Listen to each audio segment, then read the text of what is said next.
Okay. Jesus fucking Christ. Third time's the charm, I guess. Why the fucking stream crashed, I don't know. Firefox froze. And I guess that fucked it up. So there's that fucking problem going on.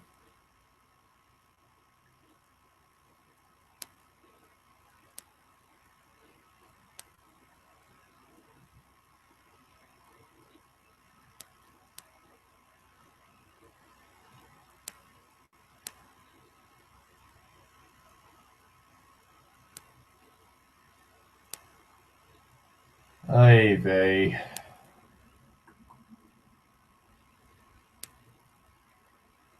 Just fucking Christ, people.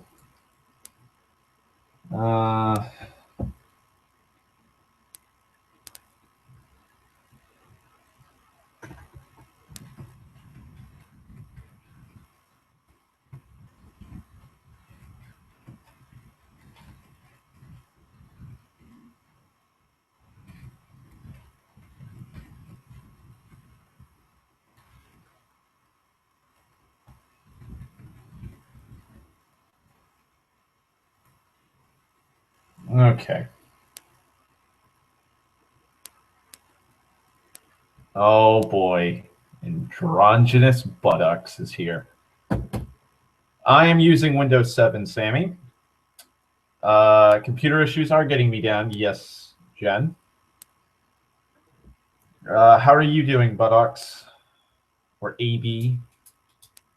I don't know how you want me to, like, what you want me to call you by, androgynous buttocks. Like, whole name, AB, androgynous, buttocks. Different ways of saying it. Like, people call me Darth or Vader or Darth Vader or Darth Vader in some numbers.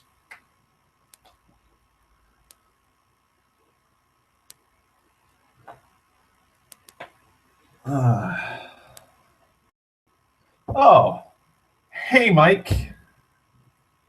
How you be?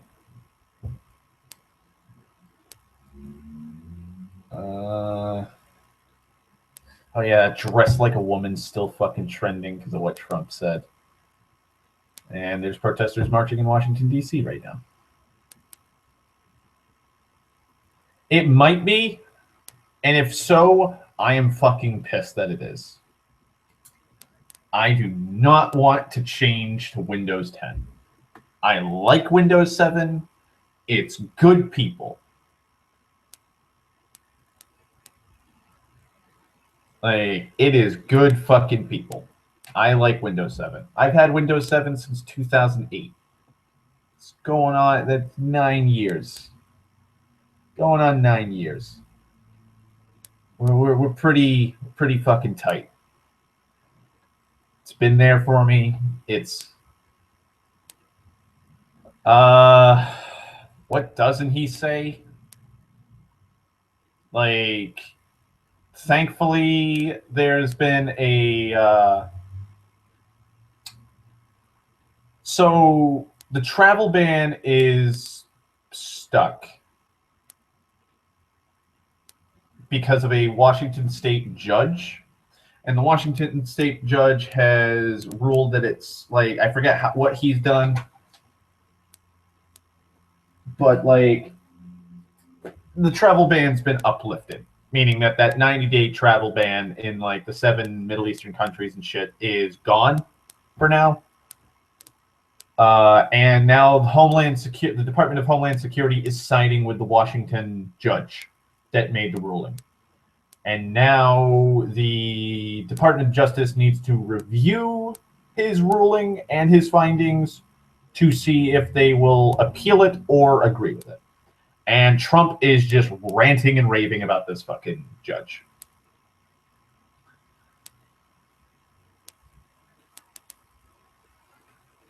So, like, hope remains. I'm not sure about the permaban from Syria. I believe that may also be up in the air right now because of the ruling that the judge has. Because it's not just like the 90-day travel ban, it's the entirety of the travel ban, from what I'm seeing from reports. Which is awesome, because that means like the Department of Justice isn't going to stand by and let Trump do his insane shit. So there's that.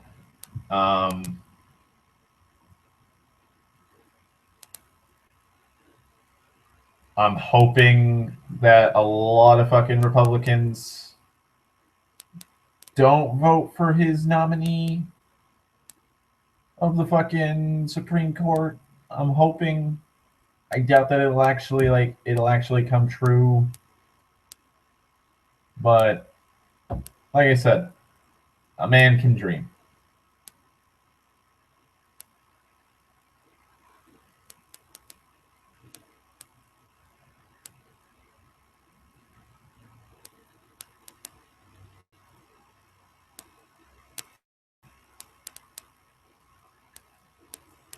Yeah, right here. Trump attacks another federal judge. Oh boy. Just shit keeps getting crazier and crazier. President Donald Trump on Saturday again attacked a federal judge whose decision he disliked, criticizing Judge James Robart, a George W. Bush appointee who temporarily stopped his controversial travel ban Friday night. Trump's attack quickly drew objections from Democrats, who said he was attacking an independent judiciary. Quote, the opinions of this so-called judge, which essentially takes law enforcement away from our country, is ridiculous and will be overturned, the president tweeted. The tweet was one of several Trump issued Saturday morning, in which he defended his executive order on immigration, which bars citizens of 7 Muslim-majority countries from entering the U.S. for 90 days, all refugees for 120 days, and indefinitely halts refugees from Syria. Quote, when a country is no longer able to say not come in and out, especially for reasons of safety and security, big trouble, Trump tweeted. Interesting that certain Middle Eastern countries agree with the ban. They know if certain people are allowed in, it's death and destruction, he tweeted, though he didn't name any countries. It is highly unusual for a president to publicly criticize a federal judge, but during the campaign, Trump memorably railed against Judge Gonzalo Curiel, who was overseeing a lawsuit against Trump University. Trump said Curiel, who was born in Indiana, was unable to fairly preside over the lawsuit because of his, quote, Mexican heritage. Trump had introduced plans to build a wall along the Mexican border and take a hard stance on immigration. Democrats pounced on Trump's criticism of Robart, with Democrat senators flatly saying the president's comments will factor into the confirmation hearings for Supreme Court nominee Neil Gorsuch. Quote, attack on federal judge from POTUS is beneath the dignity of that office. That attitude can lead America to calamity. Washington Governor Jay Inslee tweeted Saturday. Quote, the president's attack on Judge James Robart, a Bush appointee who passed with 99 votes, shows a disdain for an independent judiciary that doesn't always bend to his wishes and a continued lack of respect for the Constitution, making it more important that the Supreme Court serve as an independent check on the administration, Senator Minority Leader Chuck Schumer said in a statement. With each action testing the Constitution and each personal attack on a judge, President Trump raises the bar even higher for Judge Gorsuch's nomination to serve on the Supreme Court. His ability to be an independent check will be front and center throughout the confirmation process. Vermont Senator Patrick Leahy, the ranking member of the Judiciary Committee, said Trump's, quote, hostility towards the rule of law is not just embarrassing, it is dangerous. We need a nominee for the Supreme Court willing to demonstrate he or she will not cower to an overreaching executive. This makes it even more important that Judge Gorsuch and every other judge this president may nominate demonstrates the ability to be an independent check and balance on an administration that shamefully and harmfully seems to reject the very concept.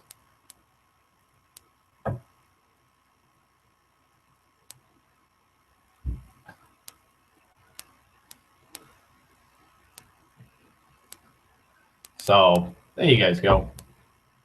That just means Gorsh may not be the nominee with the shit that's going on. So that's good.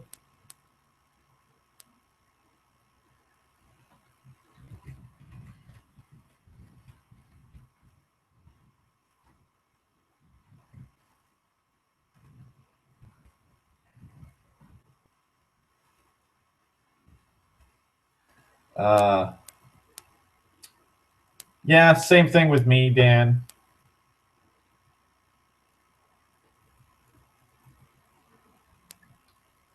Like, I really don't give a shit about immigration. I don't, like... Ooh. That's interesting.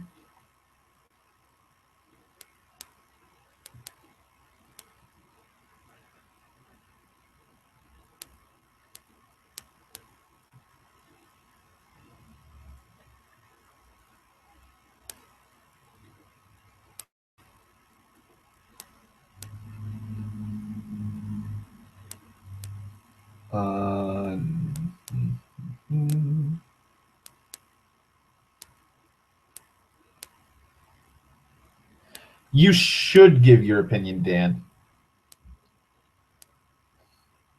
Because the more people that are vocal about the outrageous shit that's happening in any country will start to make people think. Like I said earlier in like fucking part 2 of Ramblings of an Insane Man A, like I was rambling on about how like it's really incredibly fucking difficult and it's nigh impossible to change people's opinions, but there are some people that will be like, oh, this is interesting. And even just that is kind of a victory on its own merits. Like, I'm kind of cynical on it. There's a lot of people, like, a vast majority of people are set in their ways and they don't like to change. But there's some people that are open-minded.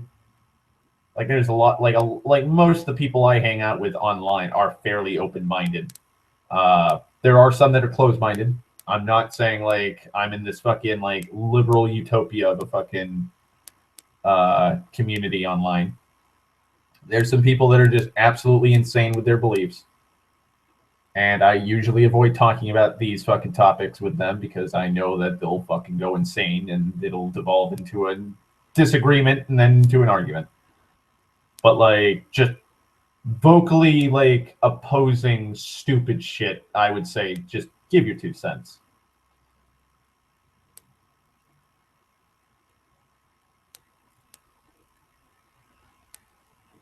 God, that sucks, Dan. I am sorry to hear that.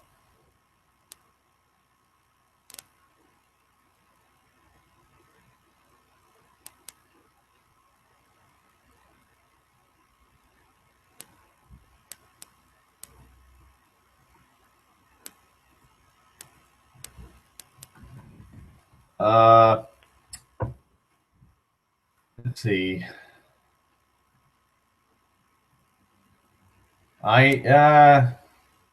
Thankfully never thankfully I am not a cuck. Thankfully.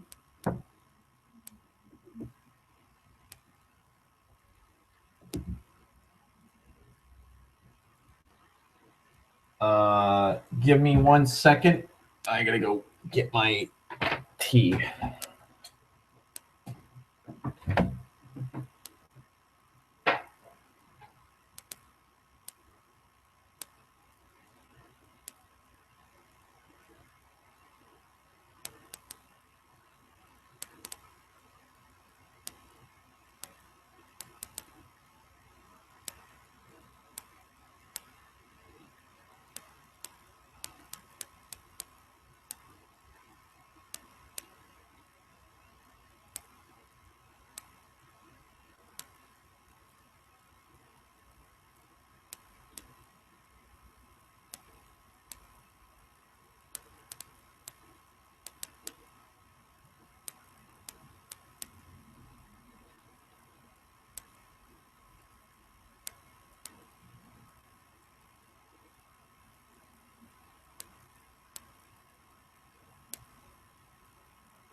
Let's see what's going on in the chat.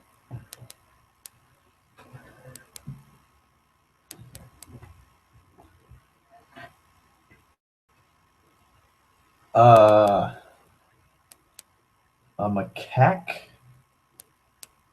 It sounds like a type of monkey.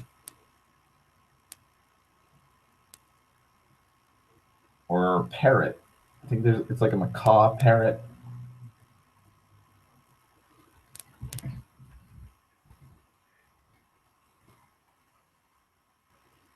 Oh, macaque is an Macaque.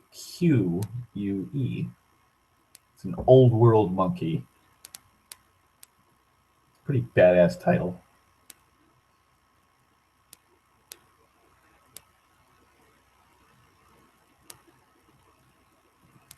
Which is funny because you don't look Middle Eastern to me, Dan.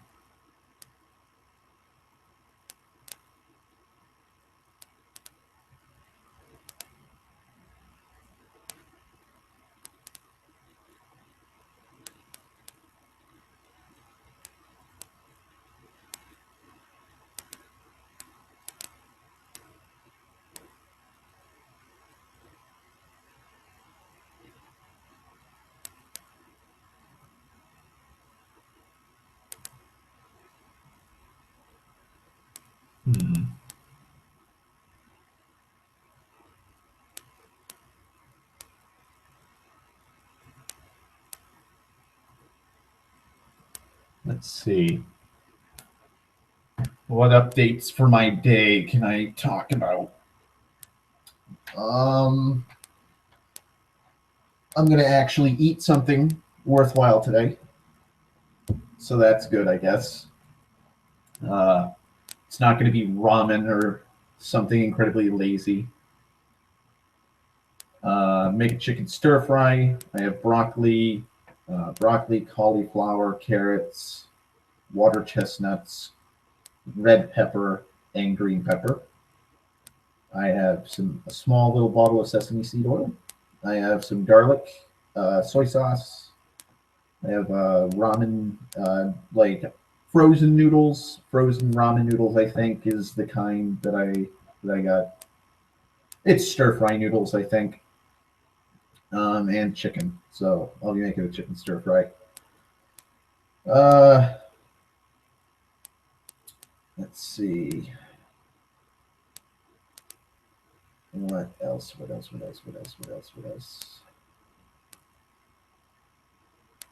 Working on my lore. That's going fairly slowly, but at a better pace than normal. I'm working on gods right now. Not the elder beings or the creator or any of that, just like the actual gods that are worshipped in that setting. Their relationships amongst each other, how they treat each other, like their personalities, their beliefs, whether they died or not on a material plane. Then I was looking through my notes, one of my notebooks last night. I found out that there's this the thing called the triad, which I never really used. It's a thing that's there though. They're like the I wouldn't even say the Switzerland of like the cosmology. They're like the neutral zone. The triad is 3 people. They're like the most powerful of them all, and they are neutral in all deeds. They're mediators. They try to keep balance with everything. They know what's going to happen in the future. They aren't going to really stop what's happening in the future because they know that it's inevitable. And they are just the wells of knowledge.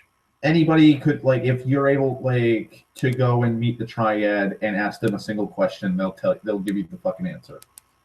It'd be nigh impossible for you to get there, but it's nigh impossible, not just flat out impossible.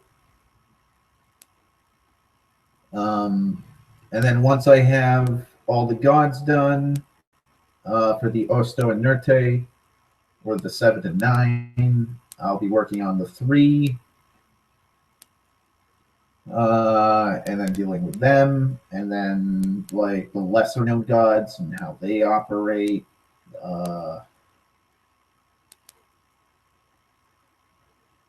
And then I think I can finally start working on the first stage. And talking about the creation of the material plane and all that shit and what happened. I have had some setbacks emotionally, flipping through my lore nostalgically. I talked about it with Lundy last night on a call, and Sammy, because like I didn't go into full depth on it. A fair amount though. Quite a few people in that campaign setting died in real life, and so like a lot of baggage. Mitch, Will, Eric, like Barry's gone. Barry's on a fucking like his second or third fucking spirit walk to find himself at a fucking hippie commune somewhere. I don't even think he's in New England now. Like he was staying in New Hampshire or Maine or Vermont in a hippie commune. He could be in Canada. He could be in Cali for all I fucking know. Don't talk to Jared. I haven't talked to Jared since the campaign ended back in like 2006, 2007.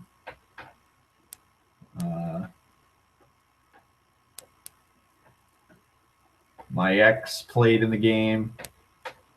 My first ex. That's a lot of baggage. And like, I don't want to change the lore. I don't want to just completely go, this ain't happening anymore. Like, my ex's character doesn't love my character. It's no longer it's still gonna have that fucking emotional baggage for me. I was telling Sammy last night, before Lundy came onto the call, like, I probably wouldn't host a Second Age campaign following them. Like, what was going, that campaign is set during the Second Age. And, like, my party that I played in, like, the party I was a part of, were literally, like, the stars of the show. So we were front and center, and we were, like, the spotlight was on us. So if I did a Second Age campaign, it'd probably be something subtle and low-key, and it probably wouldn't change the status quo. And, like, I remember... I just don't want to do an evil campaign or have it so that like the party or a player wants to kill the characters, because it's like I don't want my friends' characters being killed. Those are literally the only things left to keeping them alive for me. Not sure about like the rest of our friends that miss them, which sucks. But, like, I'm working on it as best I can. I found a couple fucking love poems I wrote in some of my notebooks that were in fucking poor Sindarin. Like, horribly grammatically wrong in some parts. That was like 2013. Around 2013, 2014 was when I was just getting into fucking learning Sindarin and Quenya. So I wasn't fluent with it at that point. I think it was around like Probably when I was 15, 16, 17, I was fucking like absolutely fluent in speaking fucking Elvish. And then after a while, like I just got more and more busy with life, and it's just kind of trailed off. But stuff like that I found. So that sucks a little bit. Stories are depressing. That's the other thing. There's only a few stories, few little cliff notes about certain characters and shit like that in the lore that have an actual decent fucking happy ending. Most of the characters have a Pyrrhic victory, or a Pyrrhic victory. Essentially, like it's a false victory. Like they won, but at an incredibly heavy cost. And like that's usually what happens. Also, apparently, there's a rally in New York right now. That's lovely.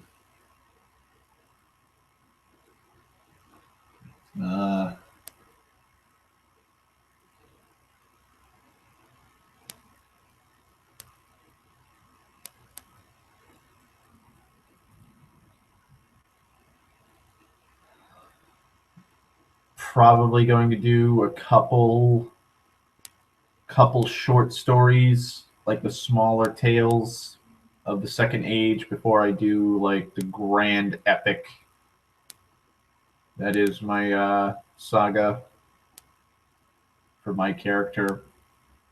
I don't know how big of a book series it's going to be when I'm done writing it. I kind of want to do a three books for the first act, 3 books for the second act, or 2 books for the first act, 2 books for the second, 2 books for the third.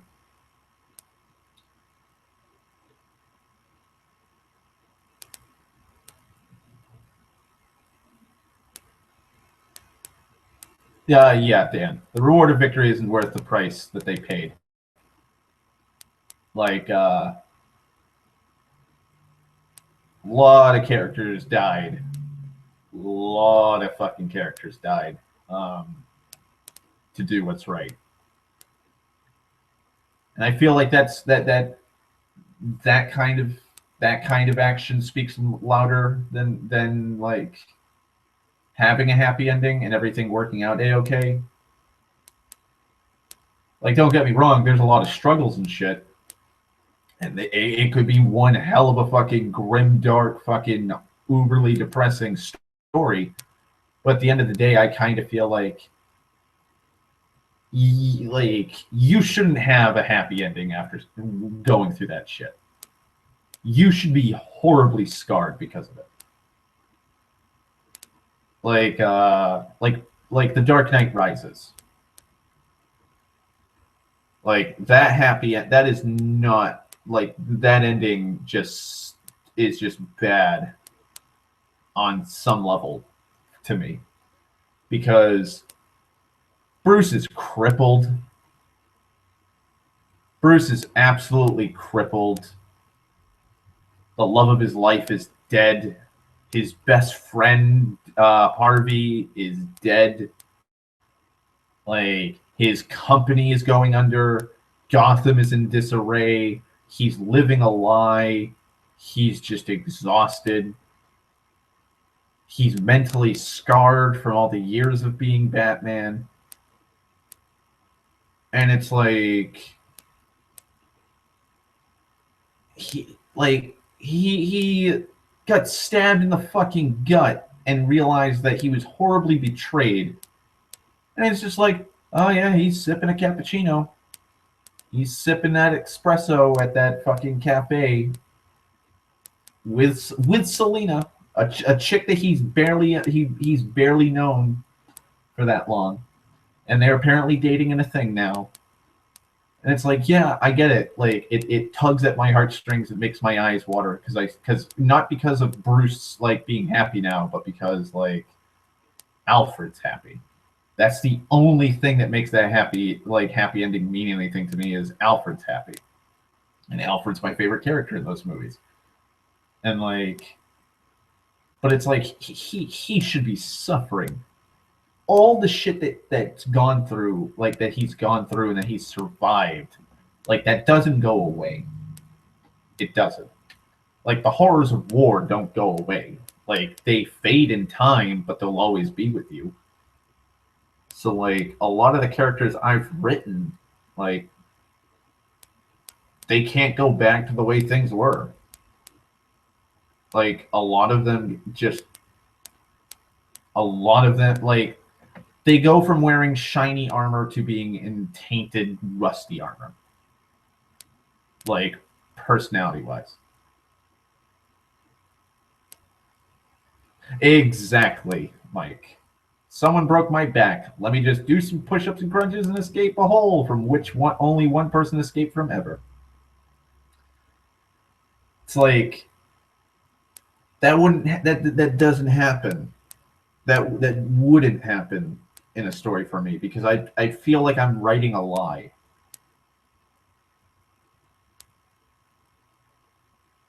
Like,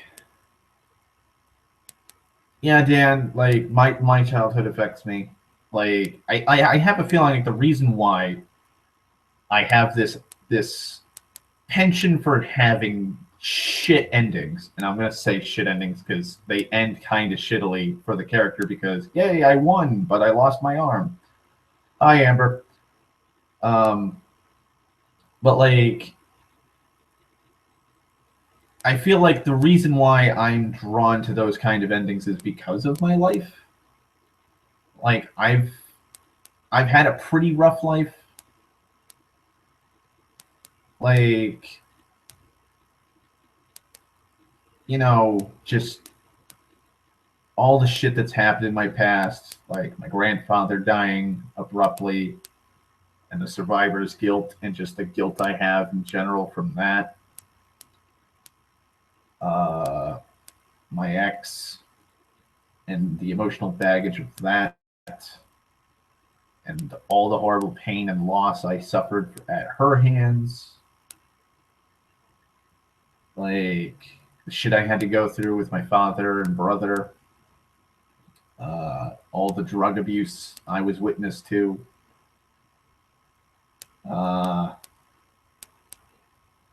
Living on the streets. Being broke, like going from a financially stable household to a barely like meeting ends meet family to being broke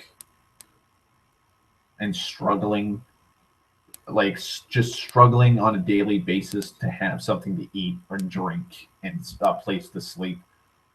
Like all the friends that have just abruptly died because of just random occurrences. Just a lot of shit like that has happened to me. Good luck, Jen. Hope everything works well for your dog. But like just all those life events, those occurrences in my life. Like I'm still standing here, or well, actually, I'm not standing here. I'm sitting here because I'm in a chair.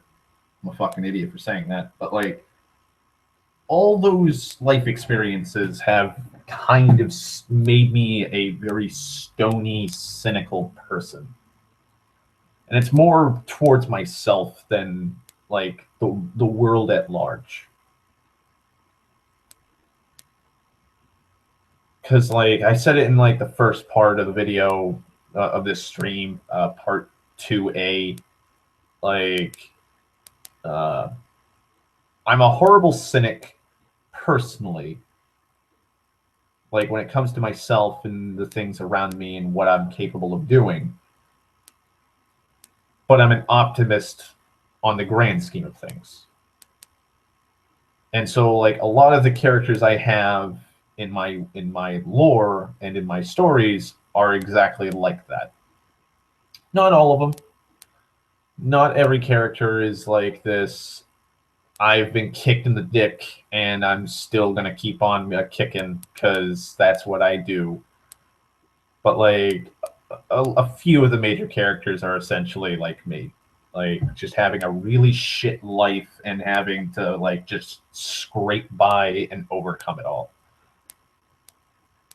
And like even then, like as you said, Dan, like there is no happy ending when it comes to life. It's just like our happy ending in life is what we make of it. Like a happy life to me is having somebody there for me, friend, girlfriend, what have you, doesn't fucking matter. Just having somebody there to be like to support me. Having a house, a fucking steady job, food on the table, like the fridge doesn't need to be fucking overflowing with food when I open it. And just having internet, like electricity and heat. That's it. That's all I need. That's a happy ending for me. Having my own house with all the amenities that I need to stay alive and a job that fulfills me. And it doesn't even need to be a job that fulfills me. I'm working at a pretty shitty job. Like I've done really shitty jobs to like make ends meet, and I'm proud that I was able to fucking stay as long as I did in a lot of those jobs. Like, do I wish that I could become like this successful, famous like author with a movie deal or like TV deal or something? Yeah, I do. I wish it every day. I wish that like I just somehow hit the jackpot and fucking everybody loves my novel or novels, and the fucking a movie company comes up to me and is like, "We want to buy the rights. Here's $12 million."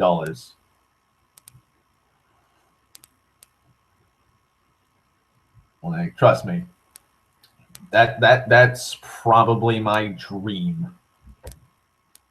That is the biggest dream I could possibly have, and that's probably like I know it's probably not going to happen. Like I am 95% certain like I will never be as famous as Tolkien or King or Lovecraft or fucking Rice or Corman or any of the big authors I read. Like I could see myself being like a Van Gogh or a Picasso being famous after I'm dead, but like I'd be like that right there, being famous after I'm long fucking dead and buried in the ground. Like I'd be like, yep, that's just my luck. I wouldn't be mad if there was an afterlife and I was able to look at like the world after I was dead, and it's like, oh, Darth Vader 1441's novel series, it's soaring. They're making movies now that he's like 20 years after he published. Like he died, got hit by a car.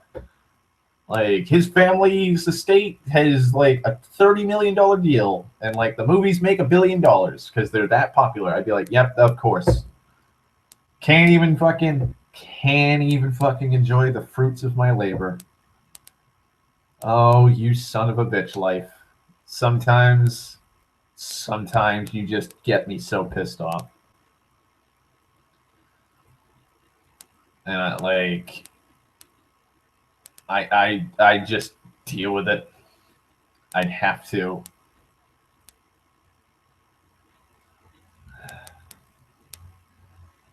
See, like, you shouldn't stop hoping, Dan. Like, what you should do is you shouldn't hope for too much. You should hope for the bare minimum, like I do. Like you can have your high and lofty hopes. You can have those, like I do. Like today, my hope and faith in humanity was kind of like reinvigorated with the whole the Department of Justice and like Homeland Security backing the Washington State judge. Like last night when that news story came out, I was like, I hope it works out.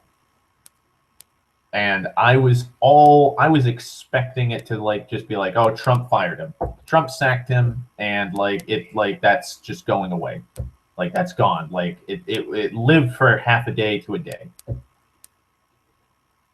And so like I'm minding my own business, doing this stream, just talking about like things I'm hoping will happen, and bam, like that happened.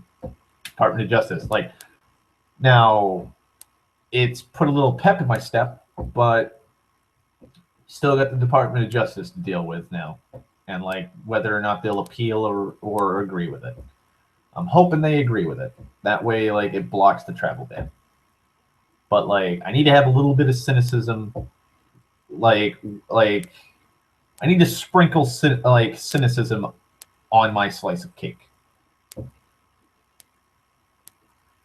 because I'm gonna eat the cake.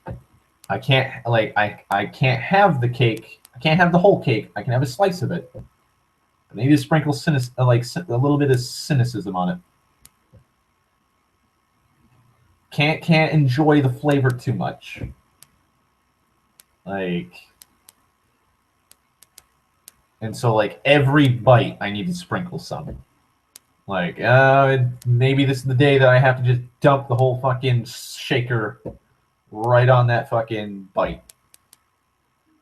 Maybe I'll have to take a bite of that shit sandwich. But then there's days like this, like just a little bit, just a bite. I'm like, no cynicism today. I'm on a cynicism-free diet for like this one bite of this cake.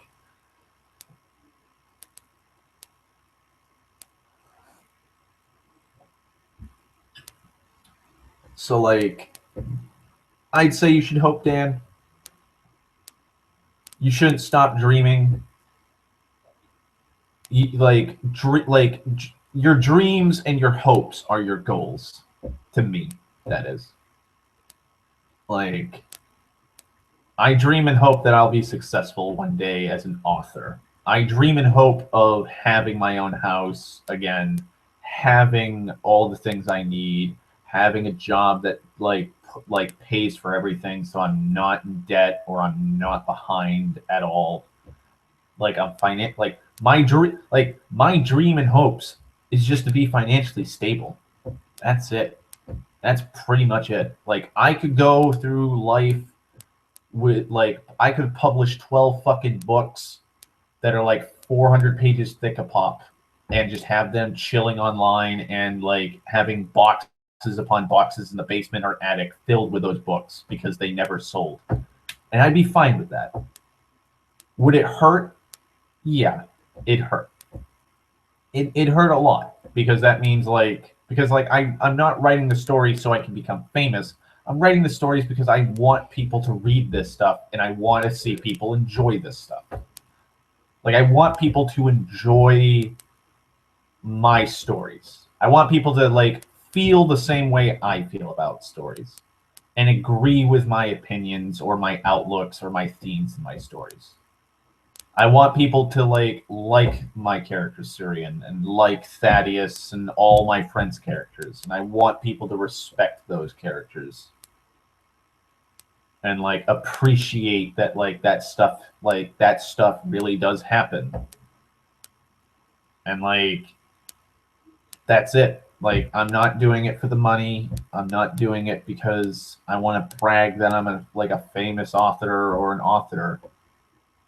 I just want to do it because it's a hobby and a passion of mine. Like, it's the reason why I don't sell artwork anymore, or do tattoos, like commissions and draw the tattoos. It's why I don't want to do tattoo artistry. Because I'll just lose the passion, because then that'll just be my job 24/7. Like, yeah, being an author would be a 24/7 job, and it technically is, but I don't have a due date for it. Like, I'm 26. I've got maybe another 30 years on. Like, I'm gonna lowball it. 30 years left of my life. I'm 56. Sounds like a good year, like a good age to die at. with the amount of drinking and smoking I've done. And just the hard living I've gone through. Like, that's another 30 years that I have to write this book series and just this story. I got 30 more years. Like, I want to get a lot of it done, sure. I want to get like most of the lore done, so when I host a D&D game, like, you guys will have a living, breathing world to play in. But when it comes to the stories and like fully fleshing them out, that's what I can just take my time on. I don't know. That's just one insane man's opinion.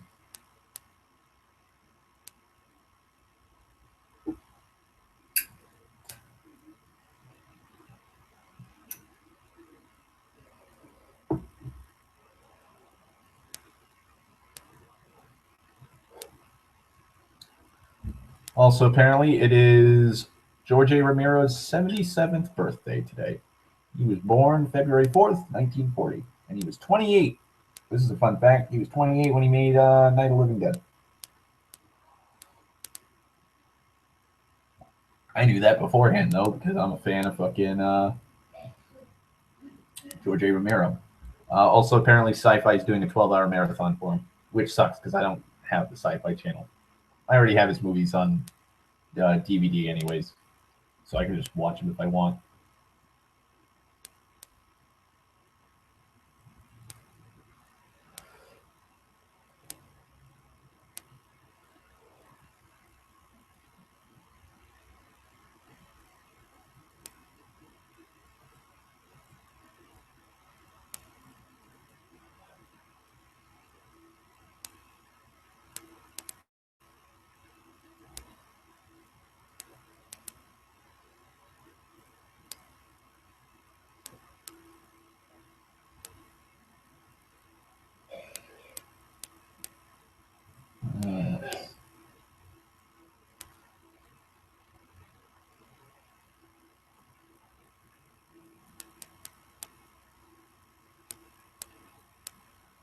Oh boy.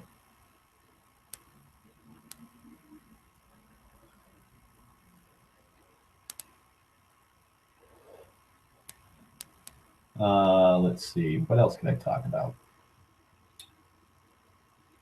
Let's see. Well, I did talk about selflessness and hope. Not full details. I might do like next time I do an insane rambling, so I'll probably talk more in depth about that if I'm asked.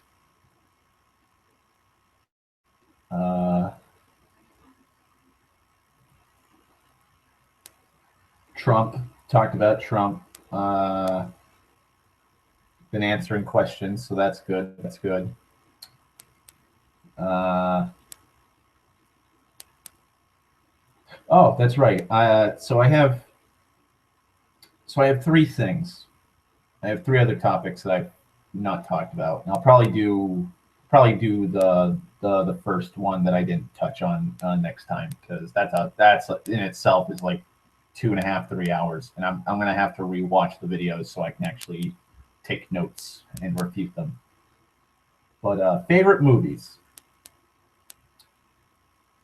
I was asked last night by a friend of mine on Facebook what my favorite movies are. And last time I did the stream, I was asked my favorite video games. Sten had asked. And so like, when it comes to favorite video game or favorite movie, I can't pick a favorite movie. What I can do, though, is pick a favorite movie by genre. Because there's just too many good movies.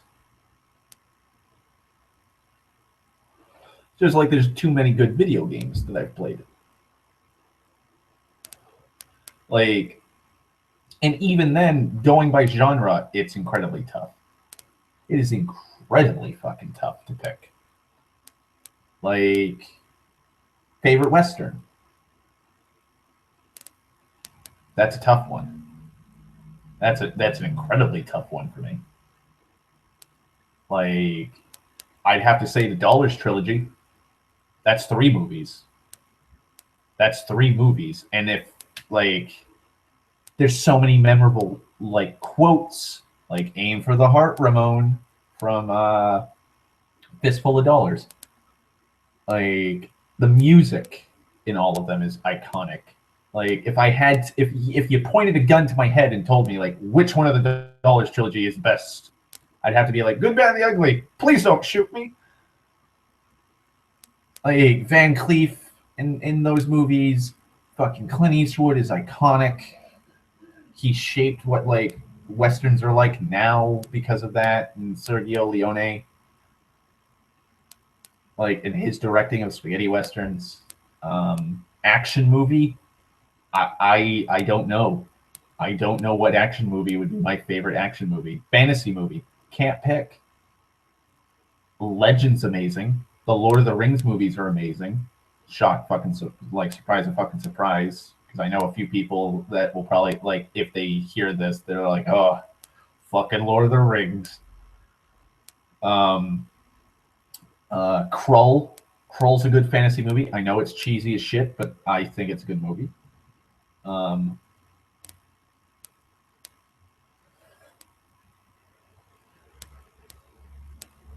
Star Wars is a science fantasy movie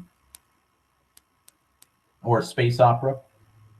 Like Star Wars, like favorite science fiction movie. I can't pick.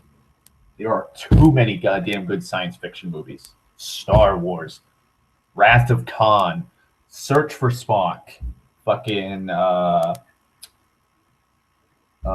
Search for Whales. I forget the name. I think that's the actual name for it. Undiscovered Country.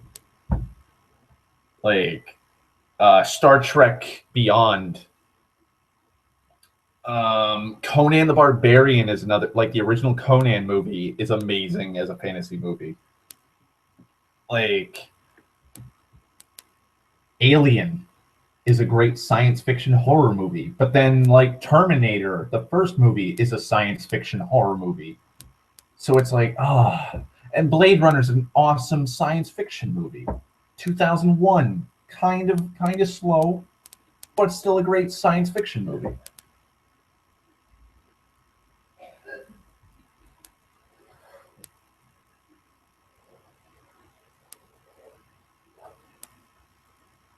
Funnily enough, I can't put a comic book movie in my top favorite, like best movies of all time. I can't. I just can't. I can't say like, oh, my favorite action movie of all time is Captain America 3. Like, I love the movie. It's a great movie, but I can't say it's like my favorite action movie of all time. It's not even in like it might be in the top 10. It's not in the top 5.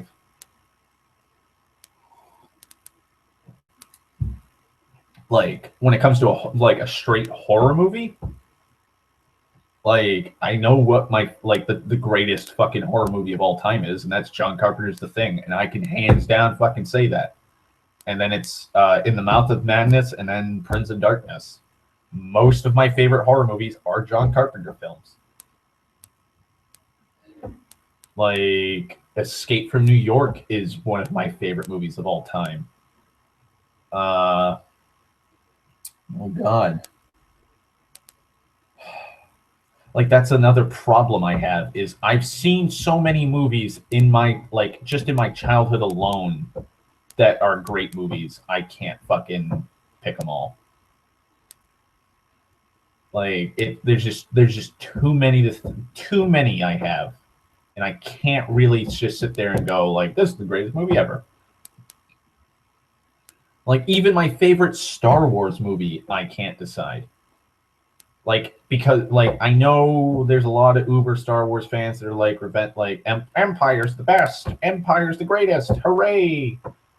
Like Return of the Jedi's, it's better than a New Hope. I think Return of the Jedi and Empire Strikes Back are equal for me. Like, yeah, there's fucking Ewoks. I get it. Like, but that's not like the movie. That's not the main part of the movie for me. like the main part of the movie for me, and I kind of wish that they had like the only gripe I have for Return of the Jedi is that they should have expanded on it more. There should have been more of this. Luke's dichotomy with Vader and the Emperor. Like when I was a kid, I was 4 years old when I saw Star Wars, the first Star Wars, and I saw it in theaters, and it was the special edition when they first added the CGI shit to it. And I don't even think they did Empire Strikes Back and Return of the Jedi in theaters. I don't believe they did. I can't remember because, like I said, I was 4. But my cousin Erin, she's like, oh God, I think she's like 10 years, 12 years older than me. I think she's 10 years older than me. She asked my father to take her out to a movie, and he asked her, "What do you want to see?" And she said, "I want to see Star Wars." And he was like, "Okay." So he took me along because my brother was like a year old, and he was and he had me and my brother for the weekend. And so my brother, being a fucking toddler shitting in his diaper, stayed at my grandparents' house, and my father drove me and my cousin Erin to go see Star Wars. And as soon as I saw that fucking Star Destroyer coming into view on the screen and hearing the theme song and seeing all of that, like I couldn't grasp the plot. I was 4 years old and I couldn't grasp the plot. I was seeing lasers and explosions, and just as soon as I saw Darth Vader, I fell in love with the character. I was like, he is a scary bad guy. He is cool. And like immediately after seeing that movie, I was hooked on Star Wars. That was it. I was head over heels in love with Star Wars. I was drawing like Darth Vader, like horribly. I mean, 4 years old. I'm not a fucking virtuoso, but like I was drawing lightsabers. I was pretending I had a lightsaber whenever I picked up a fucking stick. I was always asking my father to buy me like a toy lightsaber and Star Wars toys and all kinds of shit.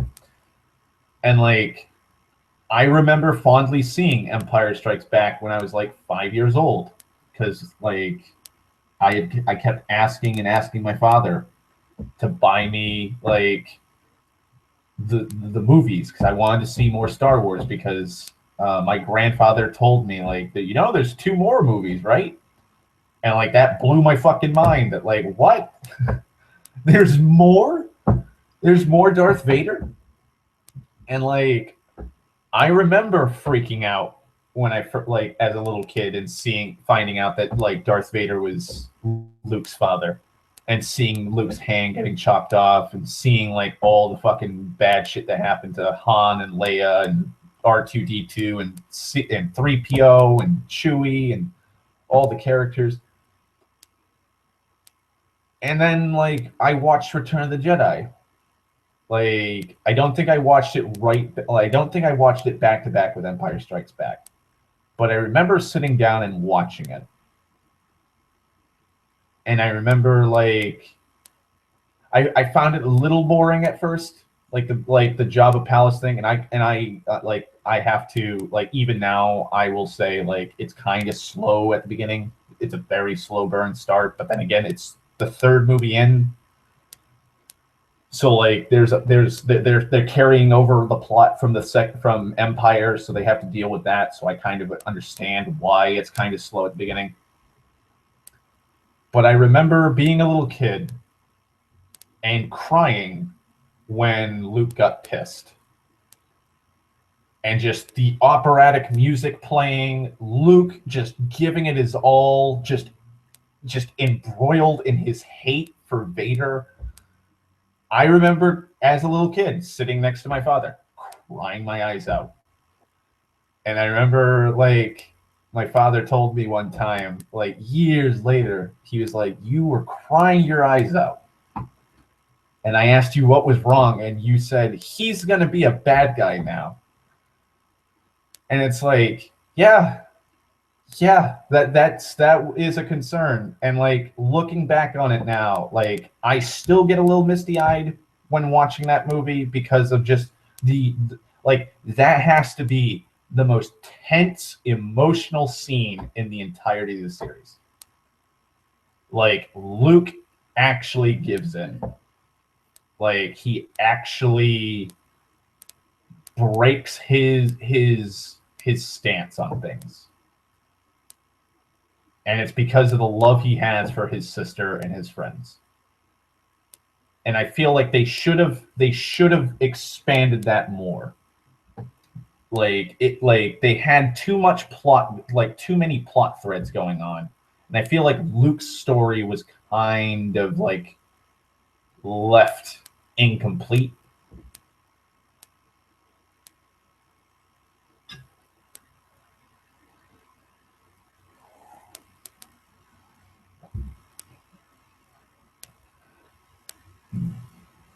Yeah, I've seen people who said that the same thing, Dan, that Luke was weak and easily manipulated.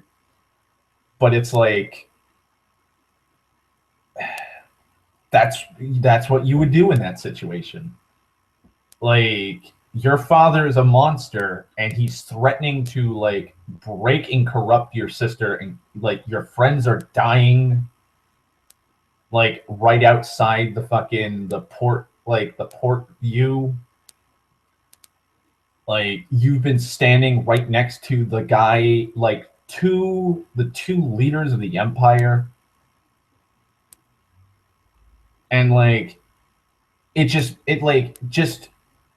him standing there after he cuts his own father's hand off, and he's just looking, and he's like, oh my god.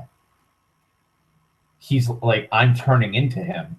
And he just throws his lightsaber, and he's like, no, I'm done. Like, that's a badass right there. Like, he went to the dark side, and then immediately was just like, fuck this. I'm done. And then he just badassly says, I'm a Jedi, like my father before me. It's just like, he's just telling that, like, the Emperor, like, go fuck yourself, Palpatine. And like, I remember crying when Vader died. Like, that was another, like, that's still a heart-wrenching scene for me. Because I feel for Vader in that moment.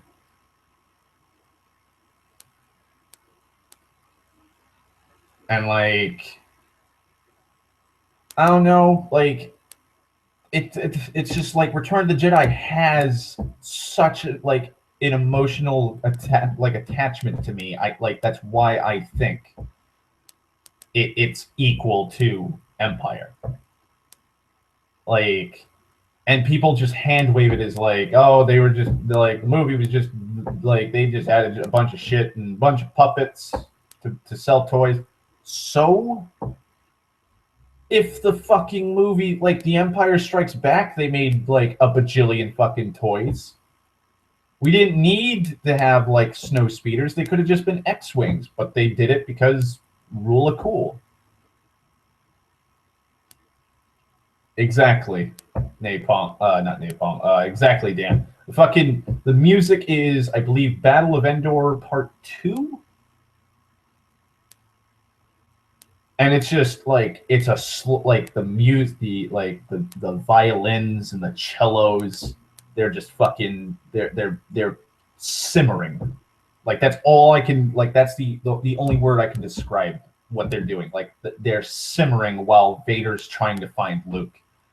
And then you have the drums and the horns playing as it builds up and builds up.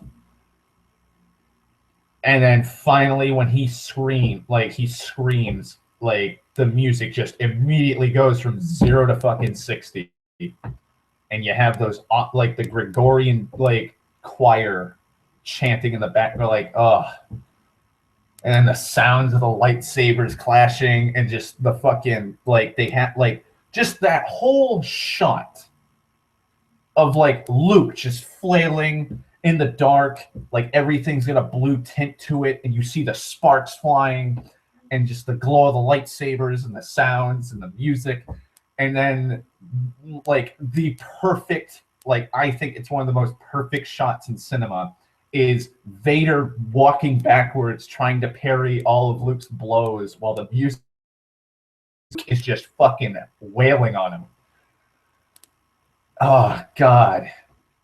And then it pans, and then like the scene where Vader finally loses his footing and Luke's just beating on him.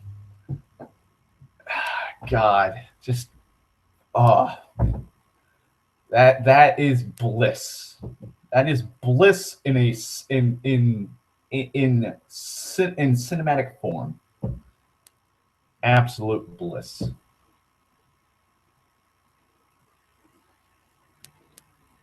And I feel like this actually this actually brings up my second topic. Star Wars theories, because so here's the problem. So Force Awakens was a soft reboot. Like I can't defend the movie. It was a soft reboot of A New Hope. Not bad. Not saying that was a bad thing. Like could have had a little bit more difference. You didn't need like a big Death Star thing and so on and so forth. But other than that, it was an enjoyable movie. I would say it's better than A New Hope. I'd say it's better than A New Hope, and A New Hope is better than Revenge of the Sith.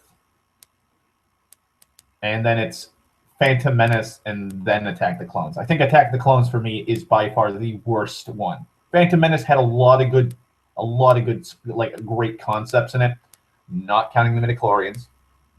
And like the plot's kind of it. Like if the Phantom Menace was like the only prequel movie that came out, I would say it's an okay movie. It's an okay movie. It'd probably be either equal or a little less than A New Hope for me. But like, I like the characters. I like Kylo Ren. I like his dichotomy. I like how his character in general is fascinating to me. Like Han Solo's story and how that ended, I feel like that was okay. I was heart-wrenched when that happened, especially with Chewbacca's reaction. I'm a little pissed that Luke didn't say a fucking word in the goddamn movie. I kind of wish Luke said something, at least. But Carrie Fisher's passing has kind of fucked up the new trilogy for me, because they've stated that they're going to have to rewrite 9. They have to rewrite the script for episode 9. And they have to change things. And so there's a few scenes that I wanted to see. Because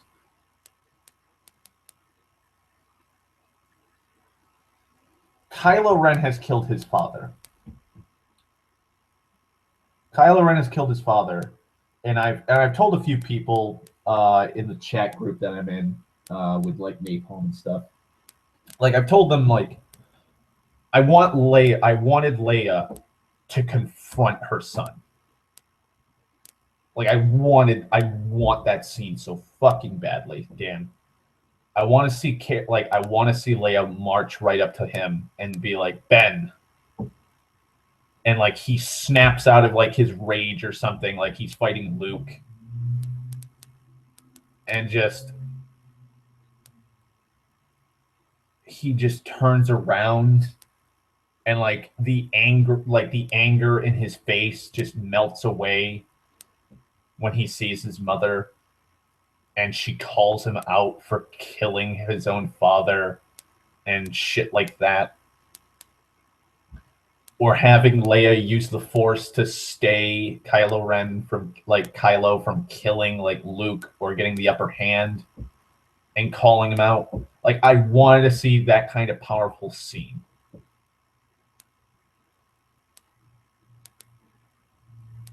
Yeah, like that's the thing that pissed me off, Dan, was like Mark Hamill was talking up like I'm training my ass off and like I'm doing all this work and like Luke's really integral to the plot. And I'm like, awesome. Luke's gonna be like the Obi-Wan Kenobi of this.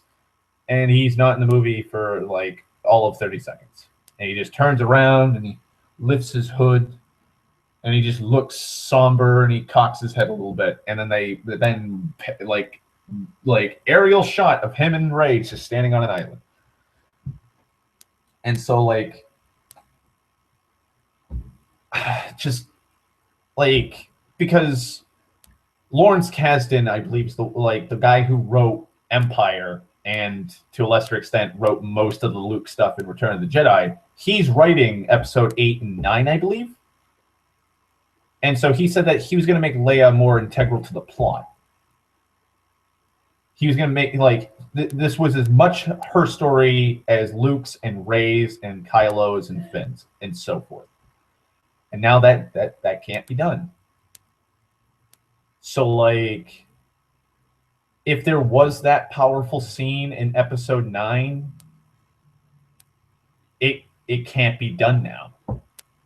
They like the whole dichotomy, like that whole plot thread is gone now.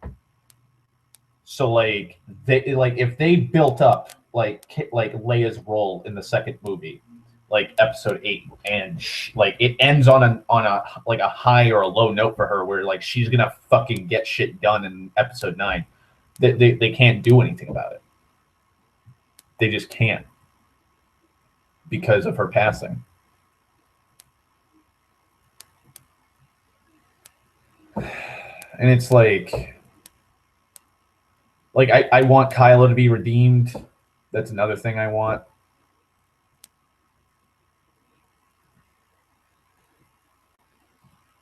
Because like I have a feeling like I feel like my theory is this. Because there's a bunch of theories going on about Snoke and who he is and what he is and what he stands for and who's Rey and stuff like that. My theory is this. Rey is Luke's daughter, and he mind-wiped her because of the traumatic events that happened when Kylo came to the temple and slaughtered all the Jedi. And he mind-wiped her so that she wouldn't remember who he was and stuff like that, and he left her on Jakku to protect her. And after he left Leia on Jakku, he went to find the Jedi Temple. And that's it. Because Han even says there's been rumors going about for a while now about like Luke wandering the galaxy. So he's been doing it for years. It's not like he just up and disappeared out of nowhere. He's been gone for a long time. Plus, we don't know how long it's been. Like Kylo Ren, like I don't even know how old Kylo is supposed to be. Like it seems like Rey was maybe 7, 8 years old, maybe 6 when she was abandoned. She was fairly young. And so I feel like Kylo's like in his 20s, mid-20s, maybe. And Rey's like 17, 18 by the time the movie comes out. Like by the time the movie starts. So I feel like maybe Luke's been gone for like if Luke says like if I watch episode 8 and Luke even tells her like I've been gone for 12 years. You've been on and she's like I've been on Jakku for 12 years. I'll be like there, done. I've confirmed it. I've called the theory. There's no reason why they would bring up the fact that both of them have been gone for 12 years. No, there's no fucking reason why.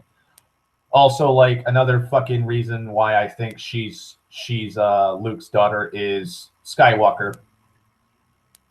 She found Anakin and Luke's lightsaber. It was calling to her. Like that's a Skywalker weapon. Like no other like Ben, aka Kylo Ren, is technically half Skywalker. He never got the calling to it. It never called out to him. It did to Rey, though, probably because she's a full Skywalker.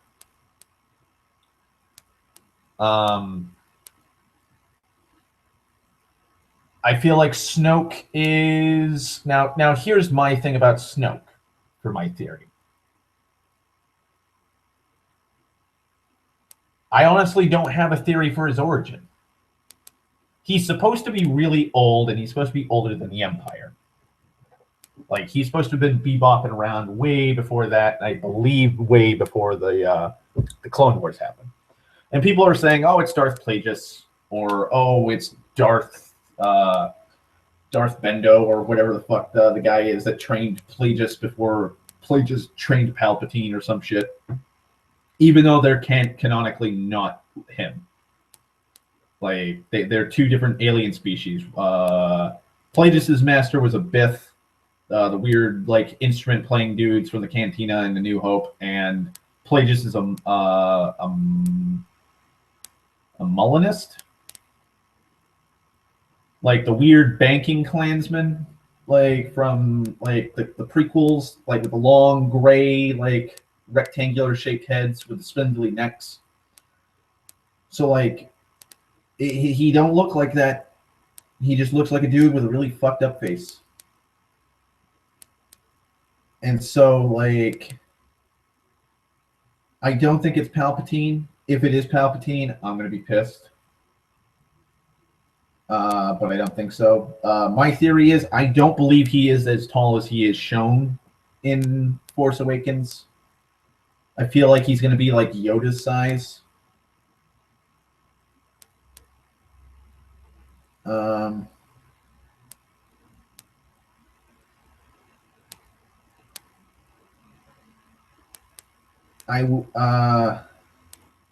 Yeah, some people have claimed that it's Mace Windu.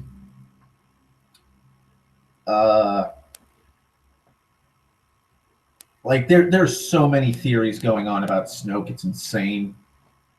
And a lot of them are stupid. I feel my theory is that Kylo will redeem himself in somehow. I feel like this. Rey and Kylo are connected through the Force. And I feel like I already know this. Luke's a great Jedi. He's not a normal Jedi. I feel like he's trying to I feel like he tried to rebuild the Jedi Order and it failed. And so he left the galaxy and was like, you know what? I'm not going to train Jedi the way that the Jedi were trained. I'm going to train them to embrace both the light and dark like I did. And so I feel like he was trying to train Kylo in that, and he's going to train Rey in that. And so Rey is going to lean more towards the light, but be neutral. And Kylo is going to be lean more towards the dark, but he'll remain neutral.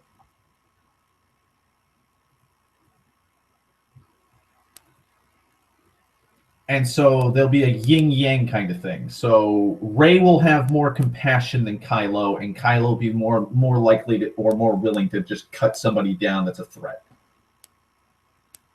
And I feel like that's what's going to happen at the end of it. They're just going to leave it on that note. And they're both going to be the last, like they're going to be the new breed of Jedi.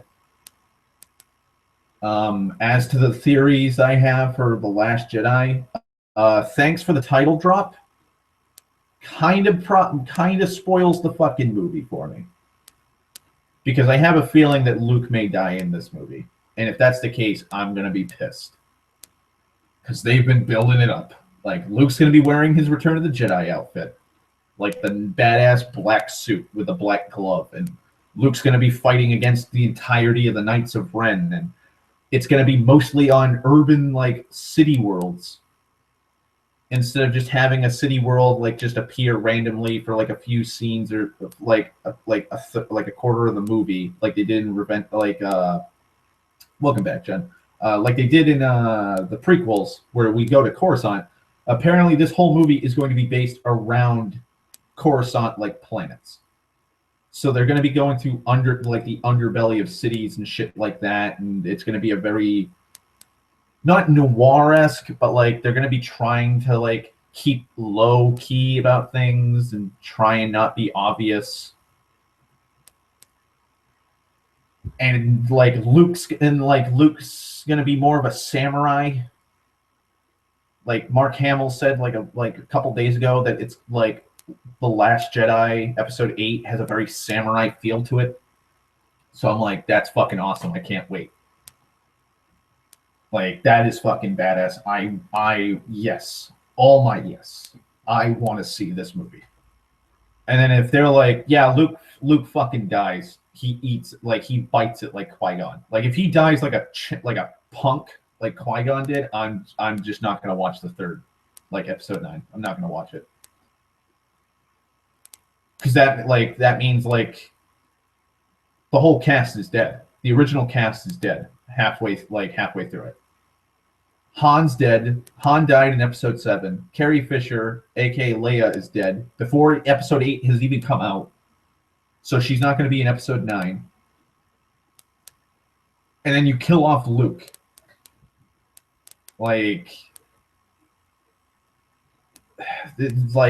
Just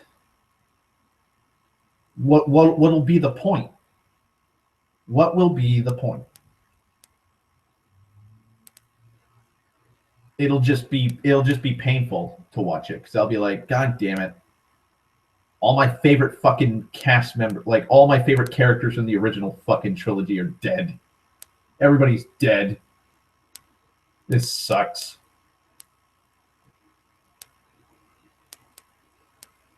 And I'm not sure what's going to happen with Finn. I feel like Finn's going to recover. I know that much. That's a given. But I'm not sure. I think he may be force sensitive. I feel like Finn may be force sensitive and he'll be trained. If not, he'll just be like the. I'm actually not sure what Finn would be. Because Finn's not the Han Solo type. That's Poe Dameron. And I'm not sure if Poe is going to be a major player in the next movie. I hope so. Poe is a pretty good character. There's been theories or rumors that Boba Fett's going to be in episode 8 and 9. And I'm like, ugh. I love me some Boba Fett. But, come on. He's a clone. He should be dead. It's been canonized in the Clone Wars cartoon show and in a few of the books. Clones rapidly age the longer they're alive. So Boba Fett should be in his 70s by that time. It'd be cool. Don't get me wrong. Bring Boba Fett in and have him be Mandalore. Have him train Rey in Mandalorian fighting techniques against the Jedi, like they did with Jason Solo when she was gonna fight Jaina Solo against Jason in the book series, the New Jedi Order book series. She went to Boba Fett and got trained by him in the ways of the Mandalorians, but also because the Mandalorians had techniques against the Jedi. So that way she'd be able to fucking be an even more efficient duelist. So having that might work. But if he's just a bounty hunter and he's they have a bounty on Luke's head now, the First Order puts a bounty on his head, it's just gonna be ugh. Well, thankfully, Dan, it's not really that hard anymore to keep track of the canon since they kind of jettisoned 99.9% of it. It's now the Legends canon, not the actual canon. Even though they keep bringing shit from the original expanded universe into the new expanded universe.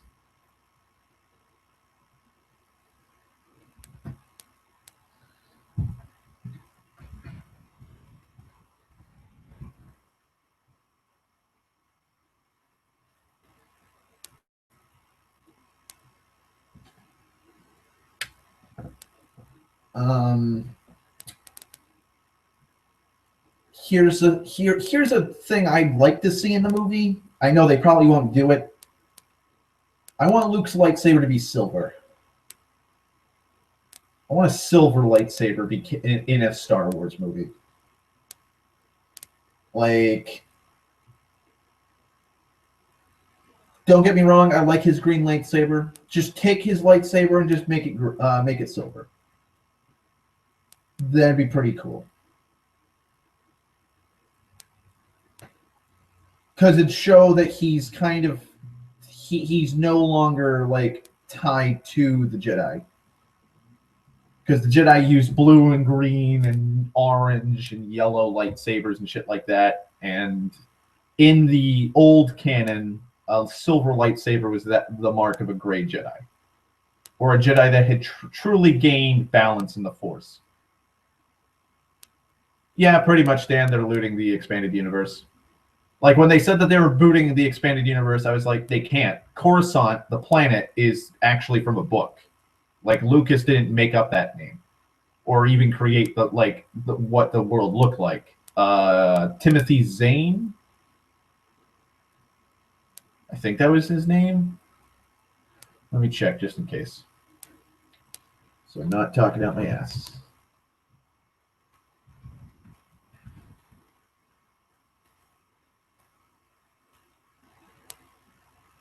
Yeah, Timothy Zahn. Or Zahn. Zahn. He wrote the Thrawn trilogy. He's the one that created Coruscant. And Thrawn. And a lot of the shit that happens, like, a lot of the shit that's in Phantom Menace is from the expanded universe. That's the big thing. Lucas took a lot of stuff and ideas from the EU, from all the book series that were coming out during the 90s and the late 80s, and put them in the movie. And then Attack of the Clones and Revenge of the Sith kind of just dropped that. And they didn't add anything from the expanded universe into the movies themselves. But like, then they add and then they're using the expanded universe shittily. Like, Thrawn is supposed to be like a Rommel type character. He's supposed to be an undefeated, like, he's a nigh unstoppable strategist for the Empire. He's in the show, the Star Wars Rebels CGI show. And as we know, in a kid's show, the bad guys lose all the time. And the bad guys are wearing, like, a helmet of idiocy. Like, Thrawn had a couple victories at the beginning, but that's just to show, like, hey, he's a really bad guy, and he's really smart. And, like, now he's been just dropped. Like, there's been so many times in in that show where, like, Vader has had so many fucking chances to just cut the two main Jedi characters in half with his lightsaber, and he just doesn't. And I get it. I fucking get it. It's a kid's show. You can't show that kind of fucking violence. But you know what? You can. Because in the first Star Wars movie, A New Hope, fucking Obi-Wan cuts a motherfucker's hand off, and there's blood all over the floor. You get to see Aunt Beru and Uncle Owen as charred skeletons.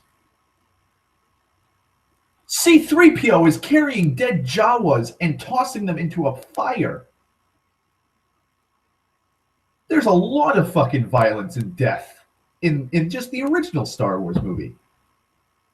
Not counting fucking the other two. You can have deaths. You can. Trust me, you can. But like, in this day and age, they're like, we can't have stuff like that. We just can't. Think of the children.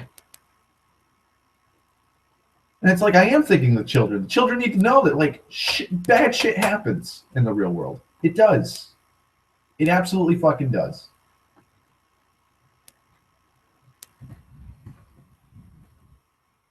You need to get over it, Disney. Like, Disney, you're the people that fucking love killing off your movie, like, your movie characters. Every Disney movie with a princess Parents die a horrible accident, parents have already been dead, or somebody dies. Look it up. Just look at the first 10 minutes of Up. That is the most depressingly adult fucking realistic thing in a kids movie. Yeah, all the choking scenes. They even have those choking scenes in the fucking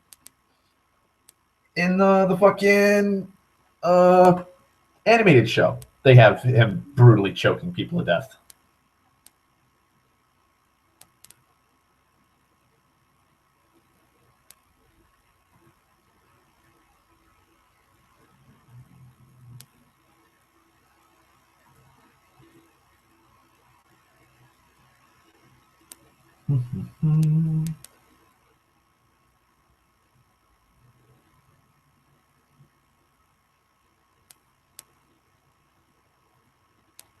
Hopefully, okay, good.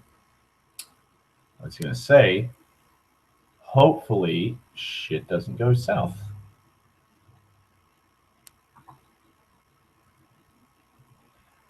Because I thought Firefox was going to freeze again.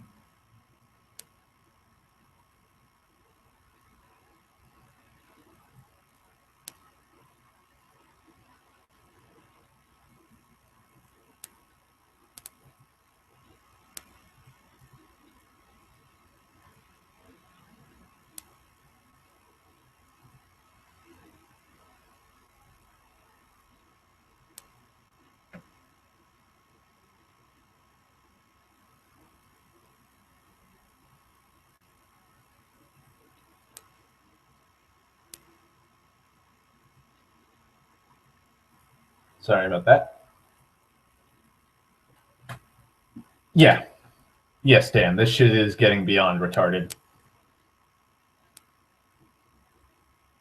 It really fucking is at this point.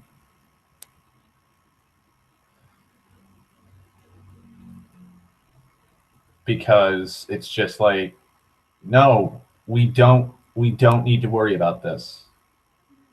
Horrible shit happens. It does. It really does. You need to understand this. And like, if terrible shit happens, just let it happen. Kids will understand. Kids, like, trust me. Like, I have spent quite a lot of time with kids, my younger cousins and stuff like that. I've babysat kids. I've seen kids who sit there and play Doom, like Doom 3. Like 6, 7-year-old kids that are like playing horribly violent fucking video games. Doesn't faze them. Doesn't fucking faze them a goddamn bit. But a TV show? Oh, no drops of blood. That ain't blood, that's ketchup. That's ketchup.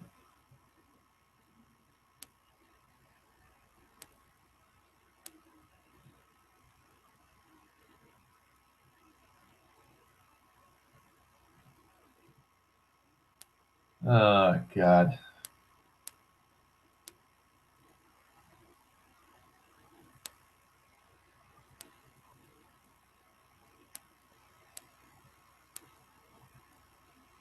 Just fucking... Oh, God.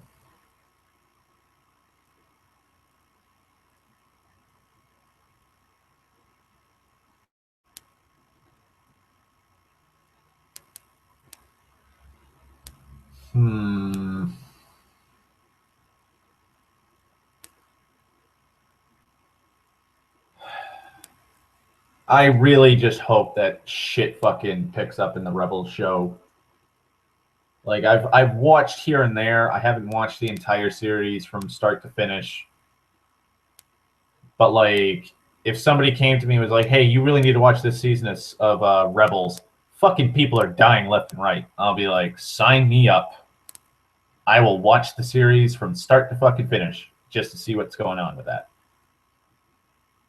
Just to see what's going on with that."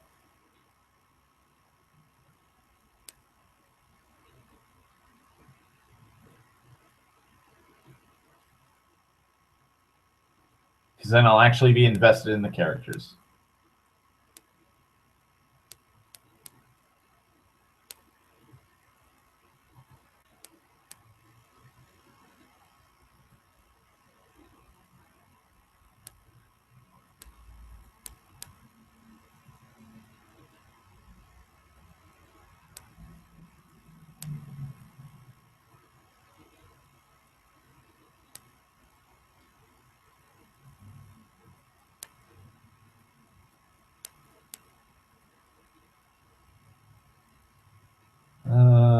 Give me a second.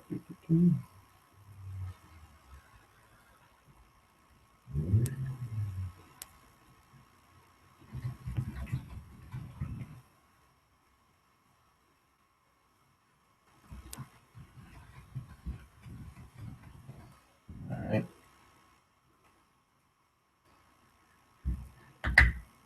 Exactly.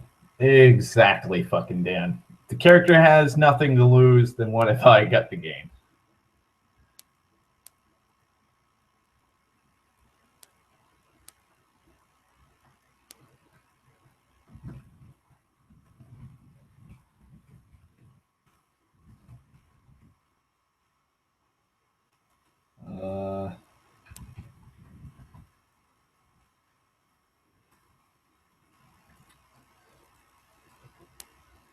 Oh, trust me, Dan. Like, that's not selfish at all, wanting to have something like invested in the characters.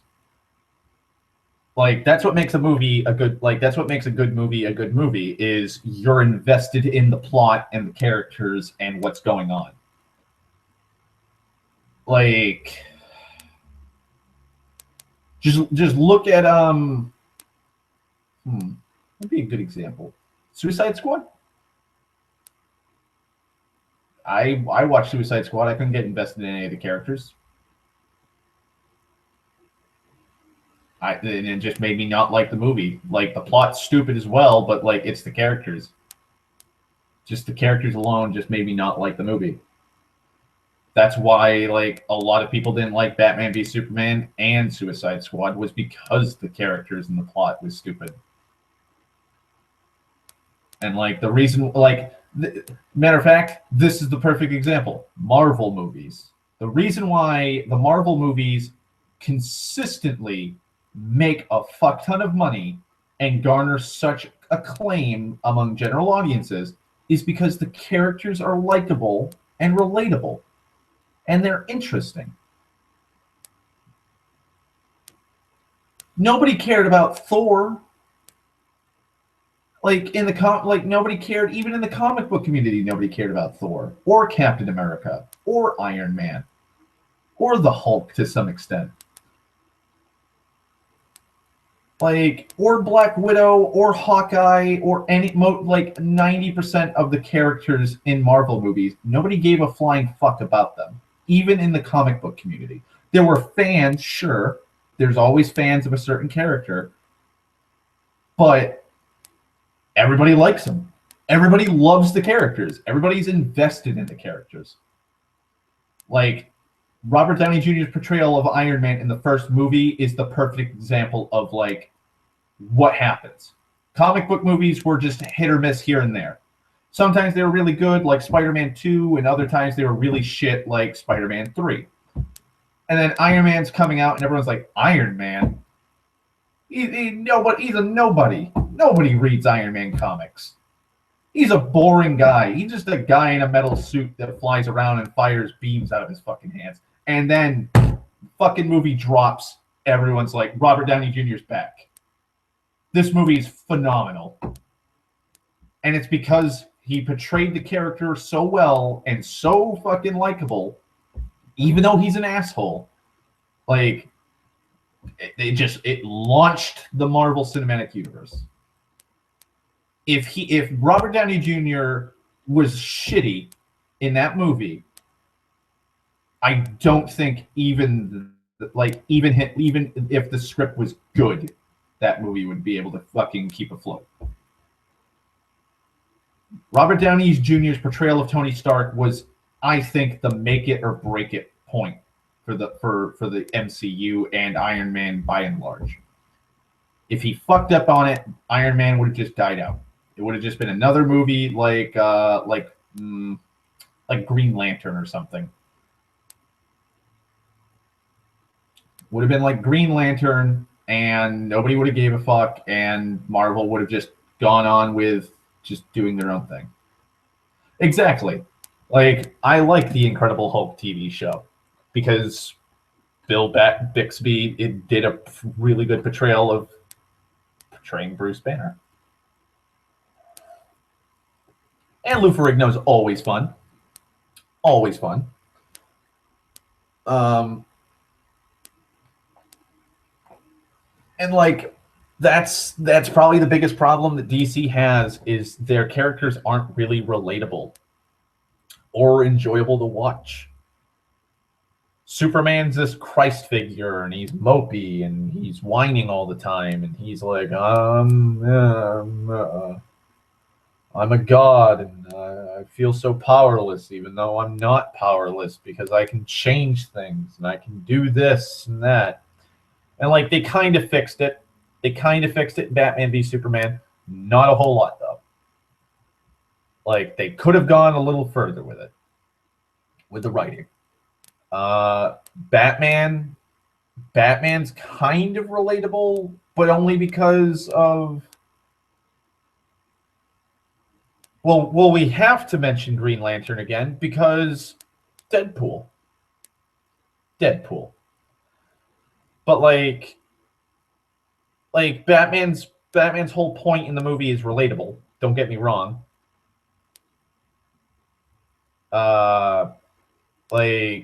He watched his friends and coworkers die. That pissed me off and make me want to stop Superman too. And there's some parts where I like the character. Like, I like the introduction of Batman. That was badass. I like his fucking warehouse fight. That was badass. I like that Batman's being a detective and he's putting the pieces together. That's awesome. Just the fight between him and Superman is where it's like, no, this is fucking retarded. Like, and that's like the big letdown for me.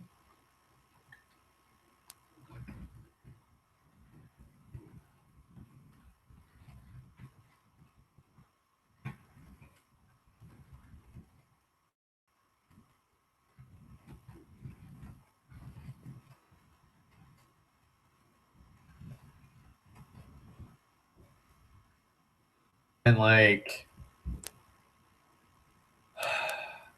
I feel like DC would have been better if they had just been like, if they had. I don't think they should copy Marvel, but I feel like they should take things from Marvel.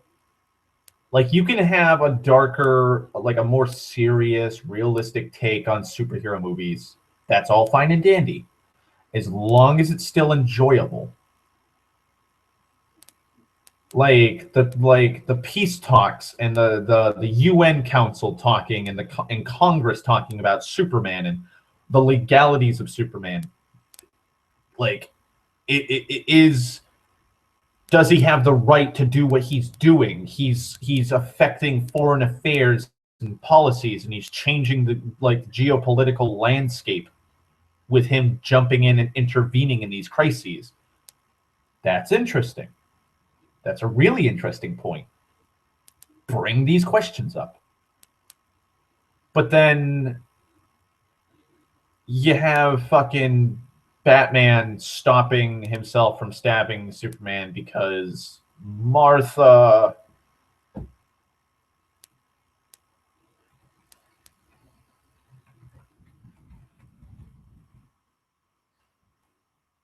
And it's like, really? Fucking really?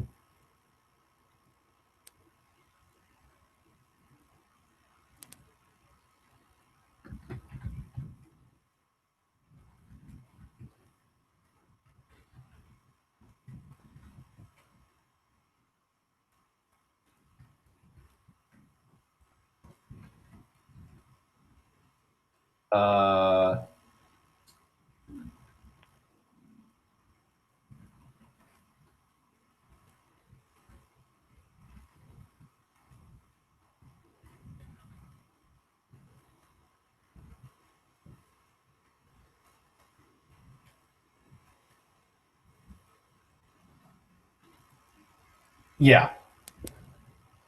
Like that was the most contrived thing about it. And I've had Lundy debate with me on it, and he thinks that like it makes sense, but to me it doesn't. Because at the end of the day, it just means like, yeah, I almost killed you.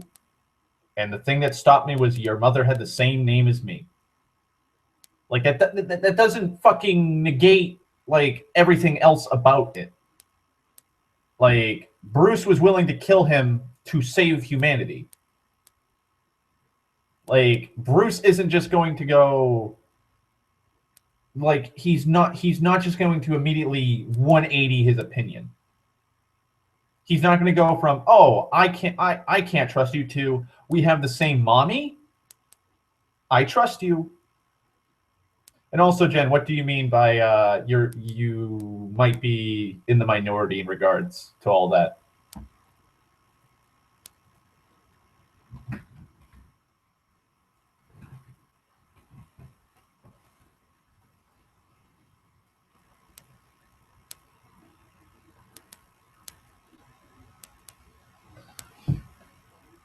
Like the biggest gripe I had, Dan, and like if my brother was here sitting next to me, he'd be like, "Yep, I can confirm he said this." We went to the movie. I think it was a week, like 2-3 days after it came out.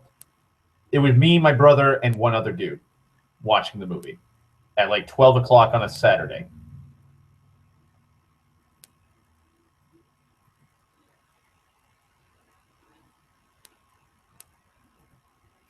And after Superman died, and I was like the entire most of the movie, I was like, "Oh, you got to be kidding me! Oh, fucking Christ!"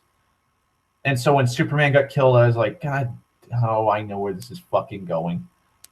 But it was the part where Bruce is standing with Diana, and he's just looking somberly at the grave while they're burying Clark, and he's like, "I failed him in life. I won't fail him in death." And I just out loud said, "Fuck you, movie. Fuck you, movie. Just fuck you." Clark has been dead for like 2 goddamn days, Bruce. You could not have changed your opinion that fucking rapidly. No.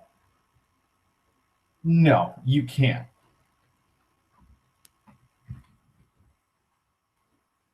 No, you couldn't.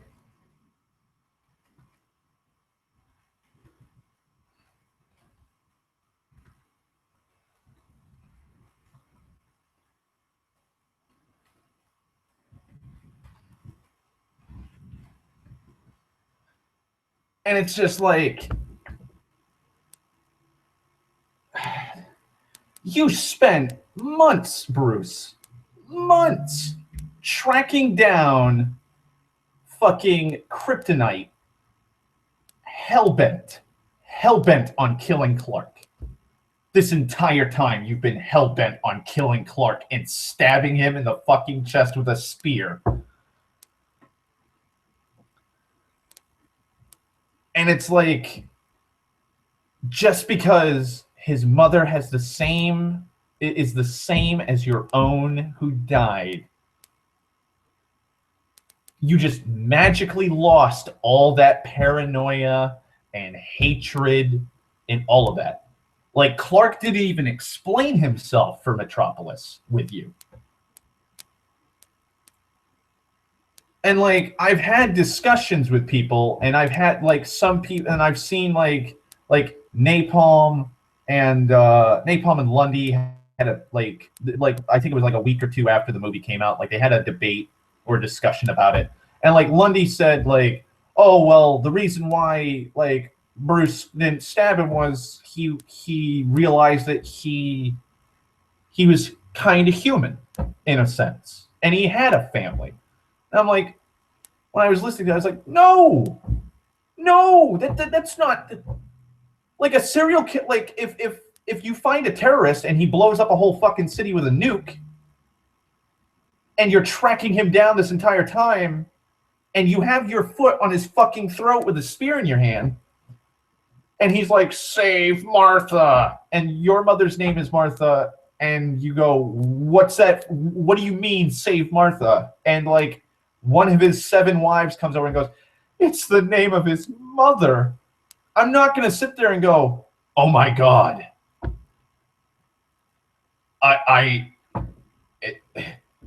He did an awful thing, but we have the same mother's name." Let me help you, friend. Let me save your mother and totally forget that you caused the death of millions.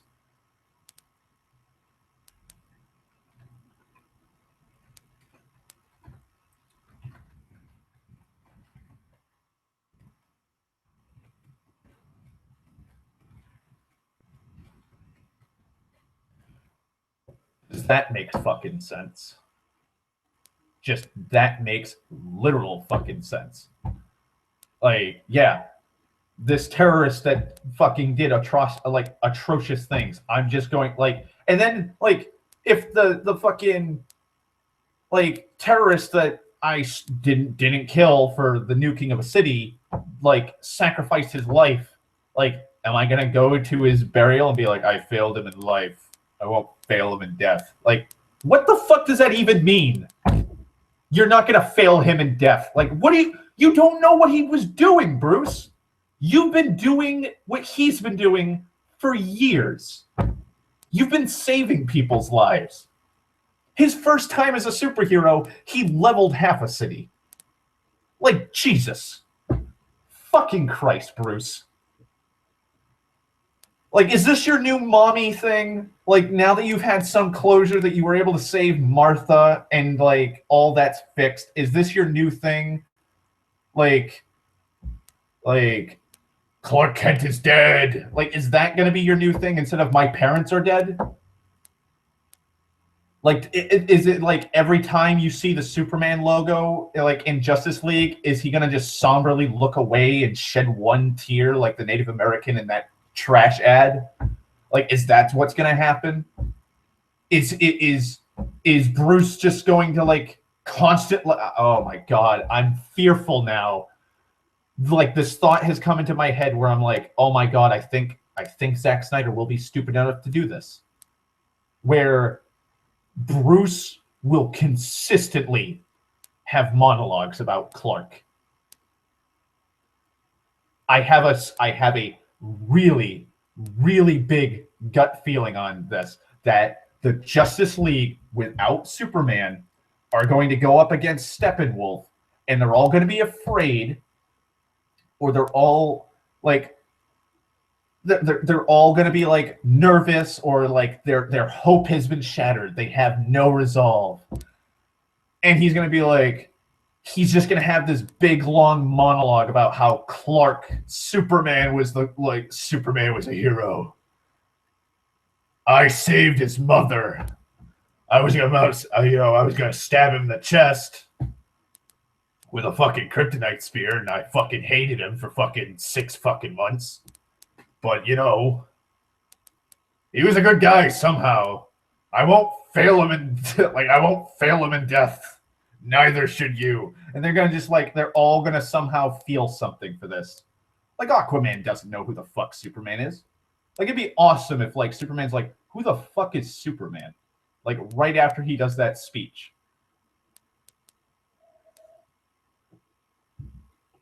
Like, the Flash would probably just be like, what? Cyborg 2? Like, the only people in the Justice League right now that know or saw his sacrifice, or even, well, actually, Wonder Woman doesn't even know that much about fucking Clark. She wasn't there for Batman freaking the fuck out.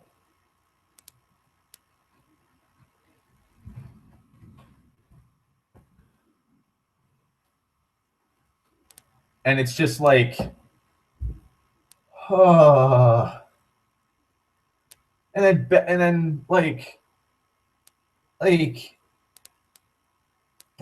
just no, why? Why, Brain? Why are you doing this to me? Why are you telling me like common sense things that Zack Snyder would do? Like, cause like fucking oh god, what is it? I forget what it is. Randian, fucking Zack Snyder's a Randian. He likes Ayn Rand. Like, what the fuck does that mean when Superman becomes head of the fucking Justice League? Because they stated that Superman and Batman are going to argue, and it's supposed to be witty banter. Witty banter is how they're going to argue. They're not going to fight with their fists. They're going to fight with their words.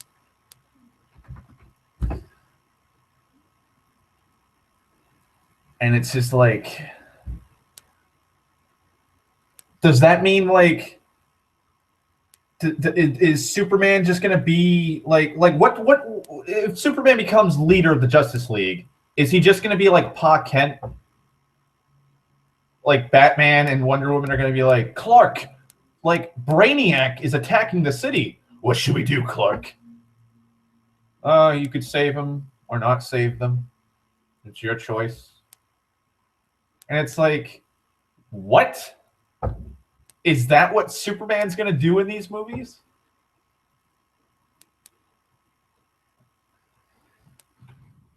Is that what Superman's going to do as leader of the Justice League? Is he's just going to be like, well, we could do it, but then we couldn't.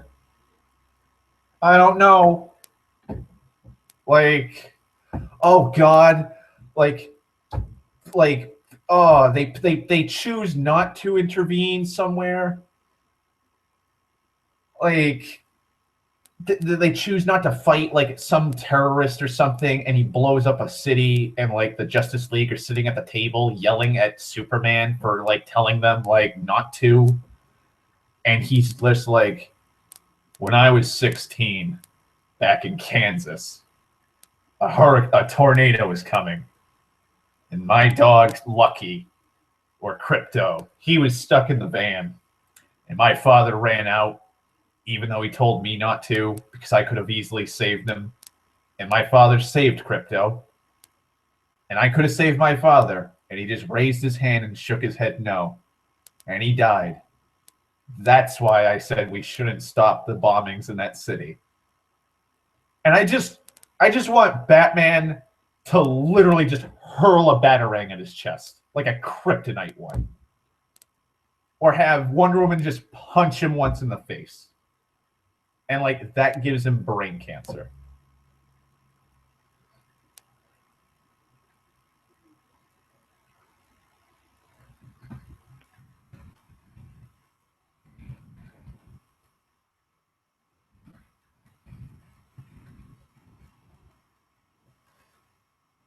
Like, that would be fucking amazing.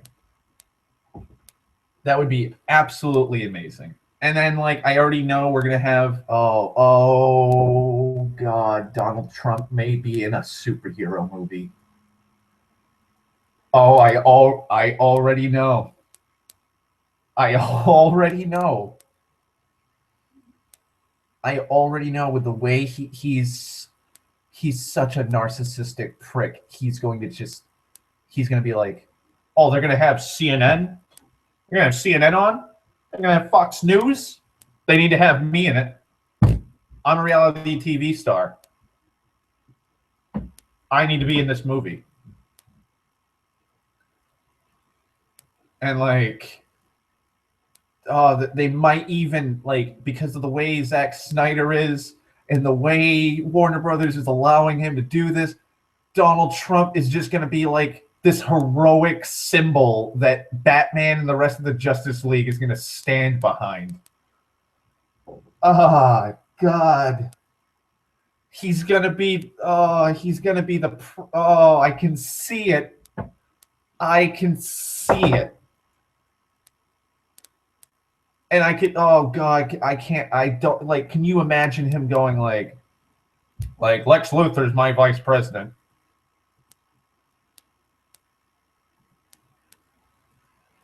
Just,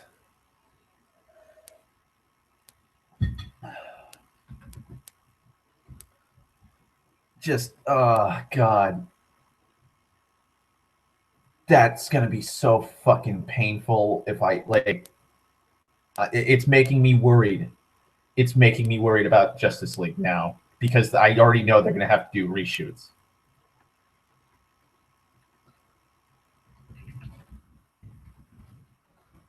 Like, I don't need to know.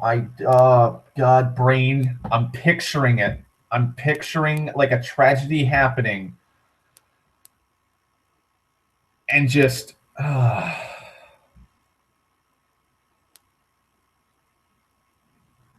God, like fucking just Superman, like Superman, just Trump is standing in the hallway, like giving a speech, and he's like, and now I'm gonna have fucking Superman give you all a talk because he like this is a huge opportunity. This is a huge opportunity for the Justice League. Like he's a great man. I've met him. I've met him many a time. He's great. His people are great. Superman's like he's a bigly fan, and then he just steps aside and like with his hunched back, and fucking Superman comes walking over, and he's like, "Thank you, Mr. President, and I respect you for having me here."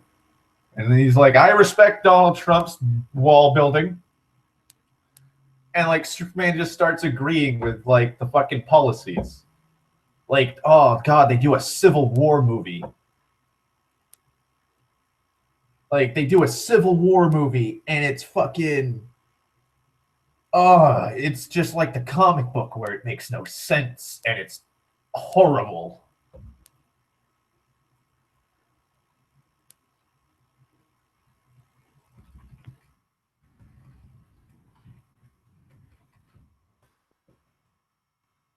Just, God, my teeth are hurting because I'm just gritting so fucking hard because I'm angry because it's like I know it. I know you, Zack Snyder. You're gonna do it. You're gonna do it because then you'll be like, oh hey, Donald Trump. Whenever he says something bad about somebody, their stock drops and people don't like them anymore. And so like, if I can make him join our movie, he can shit talk Marvel, and that like, what if that's the way Marvel's movies just decline? Like the movies decline not because like the quality sucks, but because Donald Trump is like Disney and Marvel wouldn't have me in their movies. Sad. And then like he's tweeting at like 3:00 in the fucking morning over how like Warner Brothers is better because like he has stock in them and they agree with his opinions and stuff. And like his fucking supporters just sit there and go, you know what? He's right. I'm not going to watch Marvel movies anymore. Boycotting it. We can't stand it any longer. God Emperor Trump has commanded it. Warner Bros. DC movies are better because he's in them.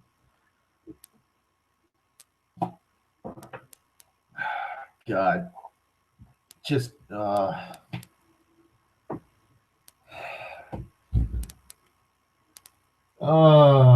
God. And then all the fucking white nationalists and shit, they're gonna go to the movies and then they're gonna fucking it's gonna fucking make DC movies make even more money. And it's so no, please, no. Why? Just why? Please, no. I don't want this to happen, and I'm worried that will. It just.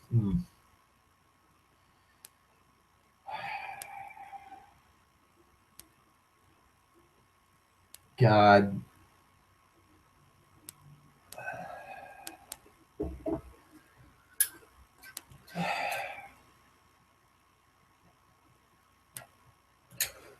I will say this. It would be hilarious. In some small part, it'd be hilarious that Donald Trump be in the DC movies, because that would mean that if Lex Luthor takes the presidency, or Brainiac attacks, or Darkseid attacks, it means Donald Trump's going to die. He'll get blown up in the White House by a big bad supervillain. But then again, like, if Donald Trump was given the script, I could see, like, in the behind the scenes when he's not in the movie, they're like, oh, well, we gave Donald the script, and he was just like, I don't want this. I don't want dying, and I don't want to die. I don't want to die. Find someone else. And so they have to rewrite the script and be like, oh, well, Donald Trump's, like, presidency was over just in the nick of time. Just in the nick of time not to be in the White House when it blew up. And, like, they'd probably be like, oh, like, can you imagine Trump being like, put Hillary in there? Make Hillary the president. Have a woman president die.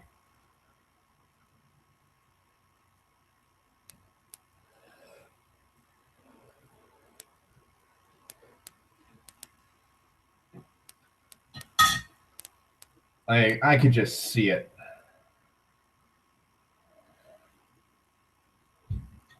I could just see, like, so many fucking exposés about it. Like Donald Trump was like he had a couple prostitutes go into his trailer while we were shooting, and he was gone for like 2 hours. And when he came out, he was smelling like piss. And he was just like in a rush. And so we had to cobble up, like, we kept telling him, like, Donald, you smell like piss. And he's like, don't worry about it. Let's shoot my scene so I can go back to being the president. And we had to torch the fucking, like, we had to torch his trailer because it just reeked of urine. It was a hot summer day.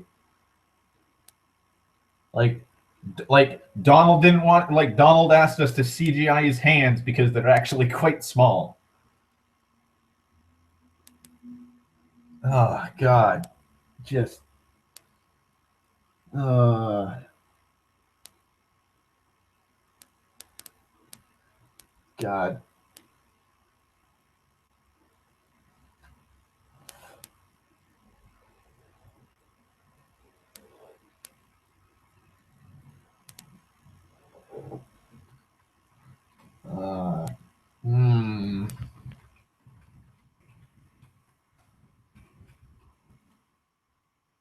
Just no. And then Lex Luthor's supposed to be in Justice League, and he's going to be one of the major villains again. That's going to be lovely.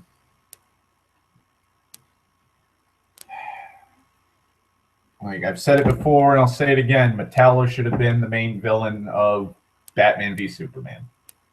Metallo should have been it, and then I don't fucking know. Like, I don't know who would have been a good threat for Justice League. Like, I think Brainiac might have. Have Brainiac and maybe step, like, do three Avenger movies, like, and the third one would lead up to Darkseid.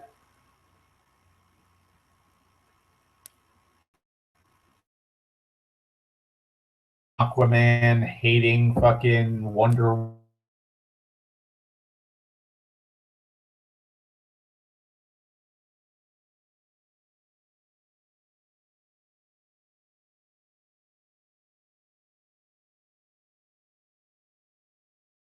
Flash is going to look up to fucking Batman. That's it. And maybe there might be a romantic relationship between Wonder Woman and Batman. That's it. Aquaman hates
Oh boy. Okay, stream's back. Awesome. I thought it was gonna fuck up. Hopefully it didn't. Actually, let me check my stream.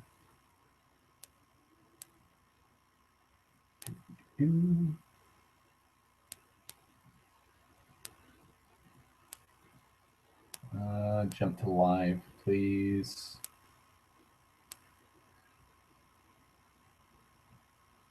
Oh.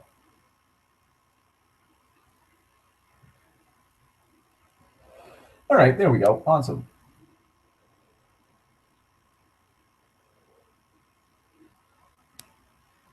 Because I was gonna say, like, as soon as my fucking internet cut out, I was like, you know what, fuck it, I'm not gonna do a fucking part 2D because I got fucking 3 goddamn parts already. Like, Jesus Christ, just bad day for me when it comes to doing a stream.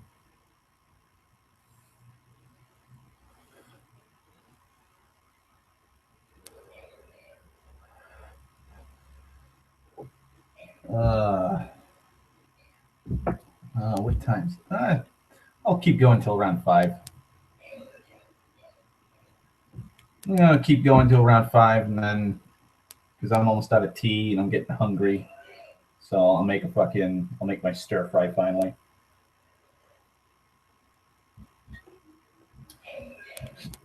Probably play a video game or just probably catch up on YouTube or something.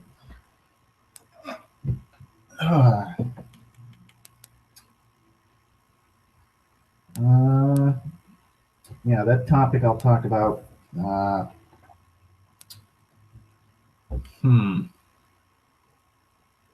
Let's see. I did a stream. Oh God, I think I did a stream Thursday, Wednesday or Thursday. I did a stream. I think, can't remember. It was like a day or two ago. I did a stream, so I think maybe next Wednesday I'll probably do another stream and talk about the fucking topic. And the topic is going to be Spoonie is wrong about D&D. And that's going to be a big old long fucking stream because I'm going to have to like spend all day tomorrow fucking just rounding up all of his videos for Counter Monkey and taking notes and then fucking just tearing into his ass.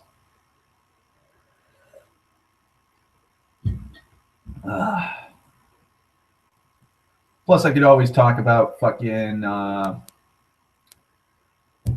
there's the PETA shit that's going on with 40K. That's stupid. Like, they're talking like they're banning, they're protesting or boycotting Game Workshop because 40K characters wear fucking fur. And it's like they're little plastic figurines, you stupid fucks. Like, they're not killing real fucking animals. They're alien animals, for Christ's sakes. They're just alien animals that have fur that they're wearing. Like, come on. Space wolves. They're just space wolves.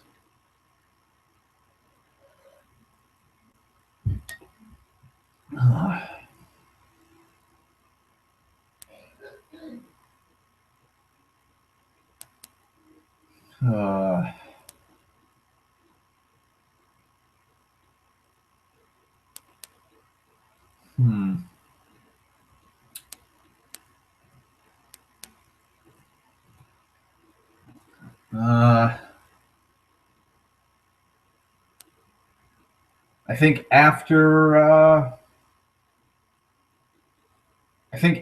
Wednesday, I think I'll do a Friday or Saturday stream. I think that's what I'll do for my streams. I'll do a talkie on Wednesdays. Like, I'll talk about shit on Wednesdays, and then on Saturdays I'll do like a stream, like streaming a game or something. Because I still have I have to play Arc the Lad, I have to do Super Mario RPG. KOTOR 2. Maybe a Final Fantasy game. I might play Final Fantasy 2 and just bitch about how awful Final Fantasy fucking 2 is with the way that it's loading. Because it's, oh my god, it's such a fucking goddamn grind. And it's so many games. So many games that I have in my backlog that I gotta play.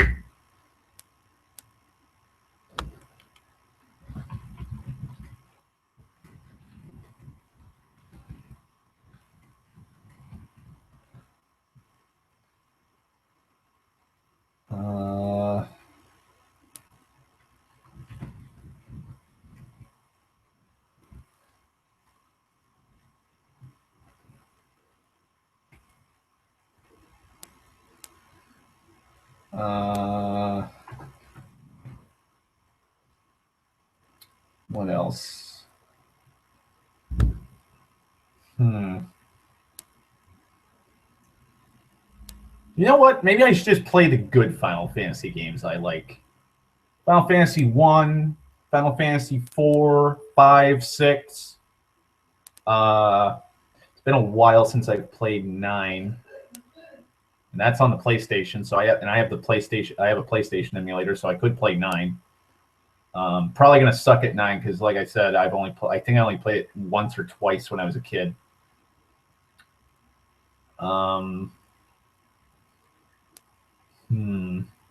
I might play 7. Like, I'm not a big fan of 7. Like, don't get me wrong. Like, I like the music. I like some of the characters, like Vincent. Vincent's still my favorite character from 7. Followed by Barrett and then Sid.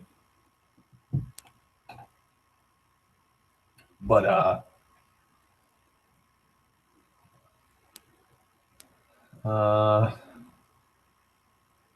and then with my KOTOR 2 playthrough, because I've started up a new playthrough of that because apparently the achievements didn't get unlocked when I fucking played it like 4 goddamn fucking times and I beat it 4 fucking times. So I'll do a light side run like I'm doing now. I'll do a light side run, and then once I do the light side run, then I'll do a dark side run, so I can get 100% achievements unlocked.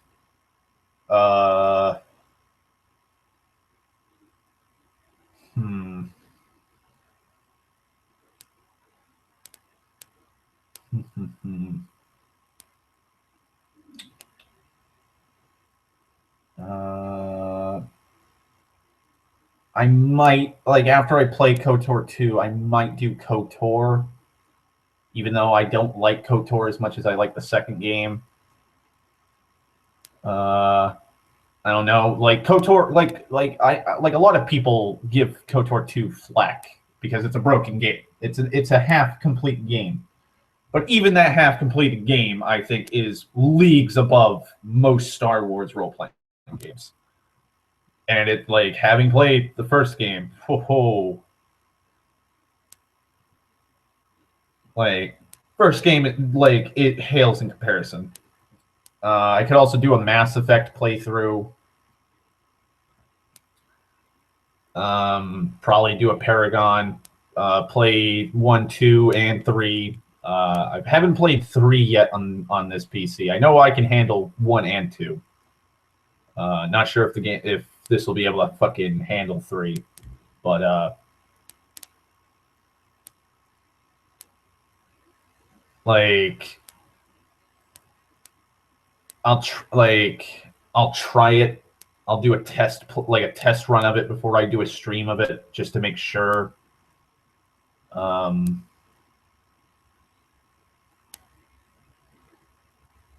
I'll probably get Republic Commando on Steam and play that. Oh god, Republic Commando is fucking awesome. That was another good game. I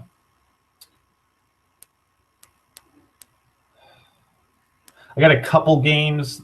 that I got lined up. I got a big old list of games I'm going to be buying on Steam once once I get back to work again when the season picks up. I know I'm supposed to be helping out my uncle clear out his parents' house, and that's going to be like a 2-3 day affair. So I'll be making a fair amount of cash on that. So that's more than enough money to like pay for my internet next month and get plenty of games.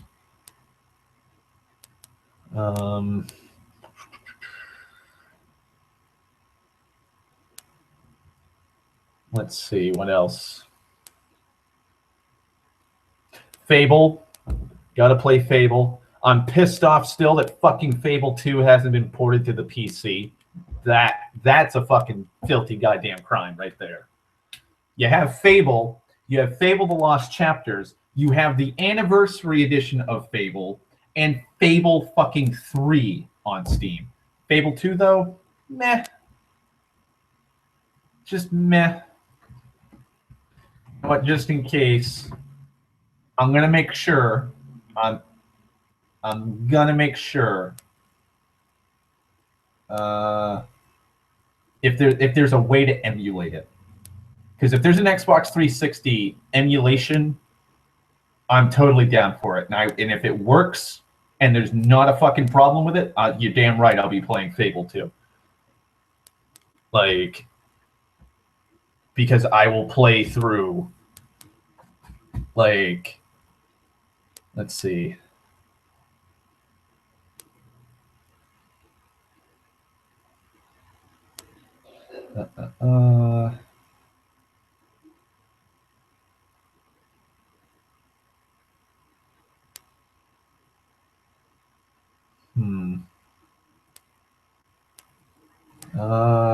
Xbox 360 emulator.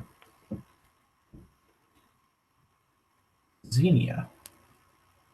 It's a free open source emulator for Microsoft Windows that allows Xbox 360 console games to be played on a PC.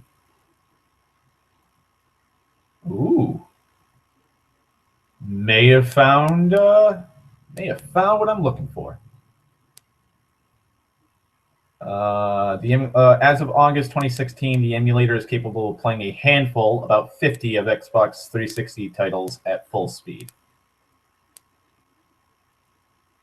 Oh boy. Please let fucking Fable 2 be one of them. That would be by far, like, I would just be like, thank you, Xenia. Thank you. You have my full blessing, and take all my money. Take all my money. Because, like, oh God, like, my favorite Xbox game has to be Fable. Just the music, the quirkiness, the aesthetics of it. Like, yeah, it's kind of linear, the first game, like, but I don't really care because the story is just interesting. The villain, Jack of Blades, is badass. He has a badass voice too. I kind of hate his voice when they changed it in the Lost Chapters. They added like this reverberation and shit, and so like, I don't know. He had a really very reptilian voice, if that makes any sense. Like he was like a snake. He was sly. He was methodical. He was cold and calculating.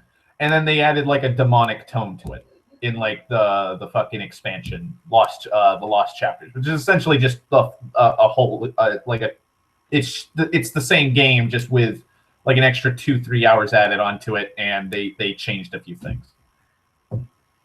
And then Fable 2 is just even better. It's steampunk, it's Victorian, like hilarious fucking shit ensues. It's darker. Like, you have a fucking child like turn into a fucking little hob, which is like the weird fat little like Brett Keane goblins, and he kills his father. Like, the alignment system is now 4-sided instead of 2-sided. So you can be like completely like pure. You can have like purity, but then be totally evil. So you kind of look like a fucking like pale vampire. Or you can be completely good and wholly corrupt. So your skin's cracking and flaking and festering, and you have horns, but you're a good guy. You can be totally good and pure. You can be totally fucking corrupt and evil. You can like you just be in the middle. Your character doesn't rapidly age until he's like 90 fucking years old when you level up your character, like you did in Fable. Just the weapons are just the like I mean yeah like fucking the weapons are kind of shit because they kind of removed a bunch of them. Like they still have katanas and swords and some axes and stuff. Like they have crossbows and they have guns now. But like just everything about that game is good. And then when it came to like and then Fable 3, like they were just talking it up. Like you liked Fable 2, we're giving you Fable 3 and it's going to be bigger and better.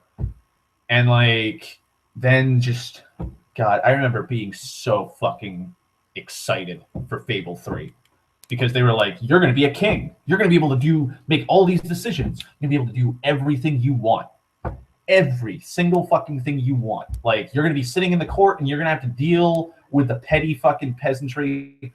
Like, if you want to be a good ruler, you sit down and you listen to all the shit and you waste your days doing that. Or you can be a dick and just be like, I'm fucking king. Fuck you. I'm just going off. I'm going to the brothel and fucking a bunch of whores. Like that. Like that's the shit they were like Peter Molyneux was talking about. And then they were like, "Oh, your weapon changes. Like you're gonna have a special, like 4 special weapons, like a sword, a hammer, a rifle, and a pistol, and they're gonna change depending on what your actions."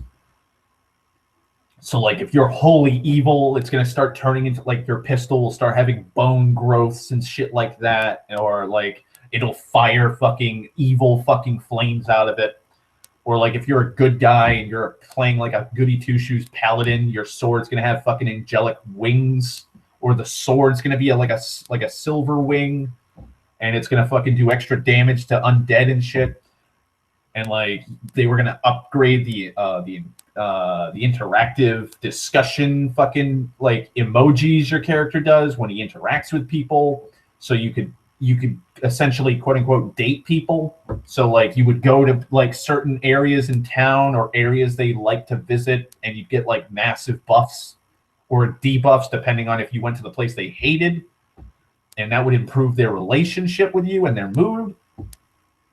And then like the game comes out and it's just meh. Like your character from the second game is dead. Reasons they never tell you. Like your brother Logan's a prick. The choices are black and fucking white, and they are obviously like they are more obvious than in the fucking other games.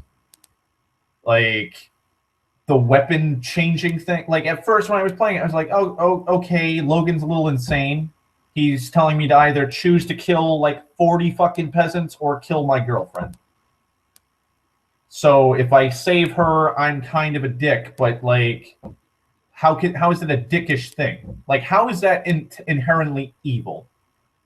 In some way or form. Like the peasants are peacefully protesting, and then they got violent, and they started assaulting the guards, and they started throwing shit into the fucking castle. Like they were breaking windows, and they became a mob and a riot. Like it became a riot instead of a protest. So like, yeah, Logan's an asshole.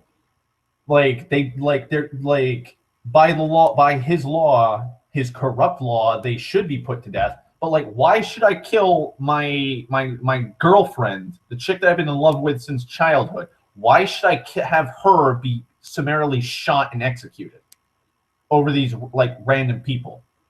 And I'm a good guy, and I play goody two shoes in these games, and I'm sitting there going like,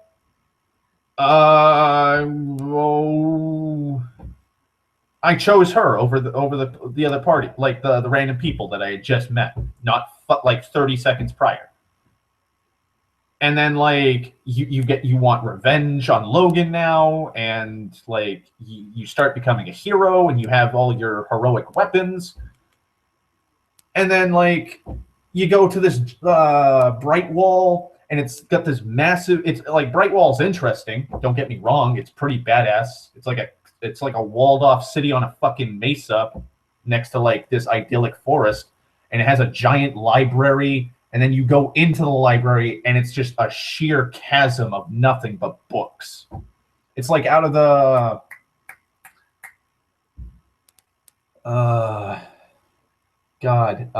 fuck, I'm trying to think of the fucking the Page Master. The animated movie Page Master. It's like that like the Bright Wall Archives is straight out of the Page Master.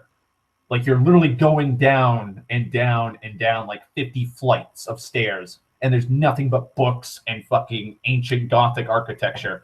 And I was fighting zombies. I was fighting skeletons called Hollow Men. And then my sword turned like, and I was a fairly good guy. I was like 25% good. And the handle on my sword turned into like a bony protrusion. I was like, what the fuck? I'm not evil. And it's like, oh, well, the handle changed because you killed a lot of like skeleton people. What? So because I'm killing evil creatures, my sword's going to become an evil weapon. And then it's like, well, if you wanted the good handle, you had to shake 20 people's hands in town, silly. Really? Like my choices in the game are supposed to define what my weapons, like how my weapons look. I'm thinking like when I'm sitting there playing, I'm thinking like it's going to be a choice in the plot. Like when I save Brightwall from like the Hollow Men infesting their archives, that's when my sword's going to change a little bit. And so every big fucking like quest I finish, the sword's going to change. And it's just like, nah,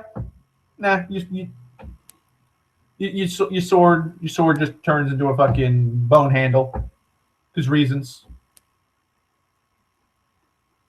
And then it's like your pistol, like you want your pistol to have like steampunk shit. Oh, you need to spend like 150,000 gold on property. That's how you do it, and then you got to level it up. And it's like to get the winged blade for your sword, you need to go out on like 20 different dates, and you need to have like 150 people love you.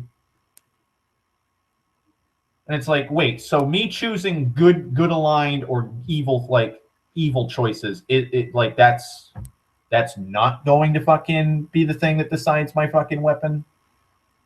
It's the fact that I do like the shit that I don't really do a lot in the game.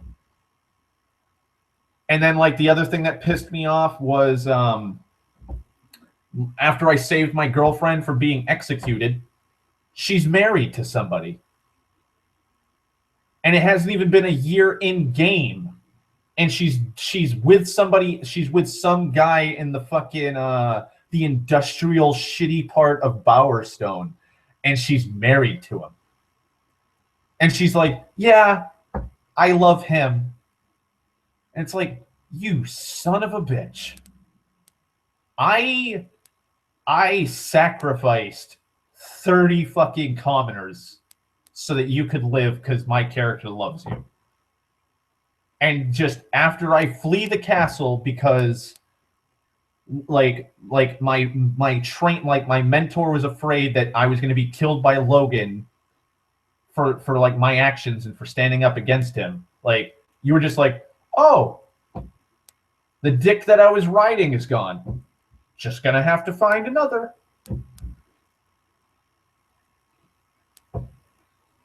And it's like, and then like, and that's the first half of the game is like the revolution, and the revolution is the whole first half of the game is probably the most interesting part of the game, is the revolution.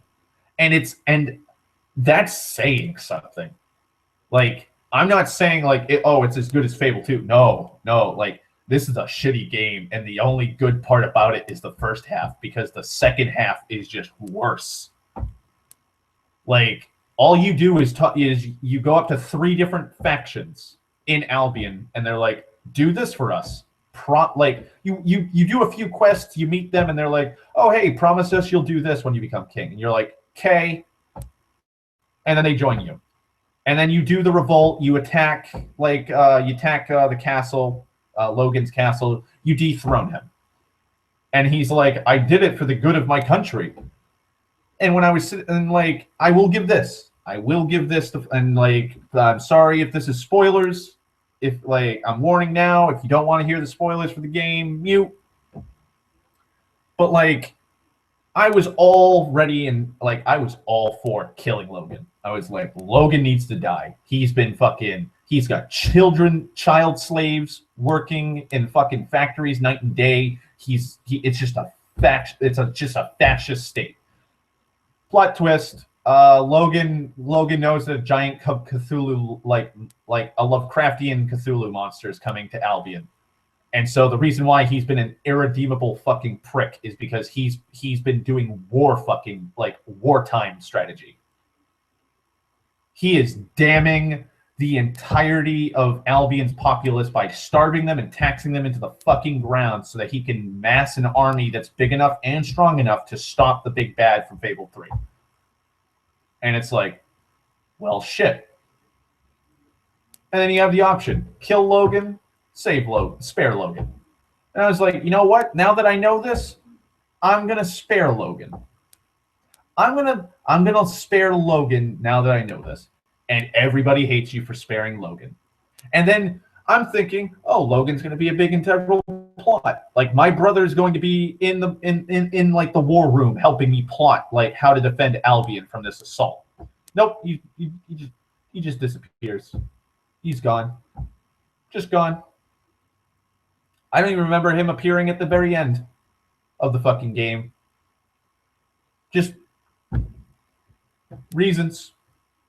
He just disappears. You spare his life, and he just goes. You know, like this military mastermind who's like the general of the army before your father died. Like, yeah, he just goes away.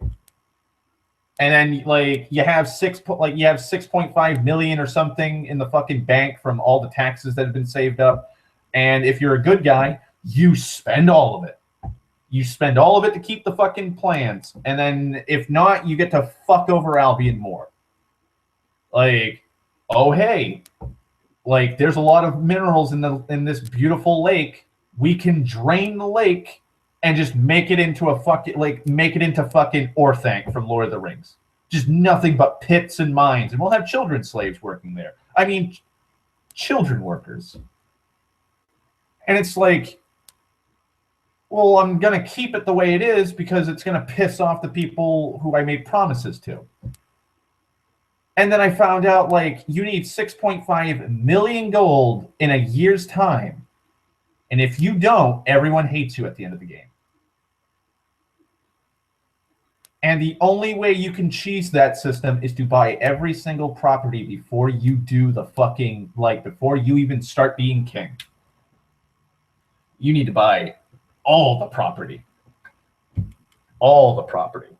And then you need to up the tax on those properties just slightly, just so you can make enough per day. Per day or per week or per month or whatever.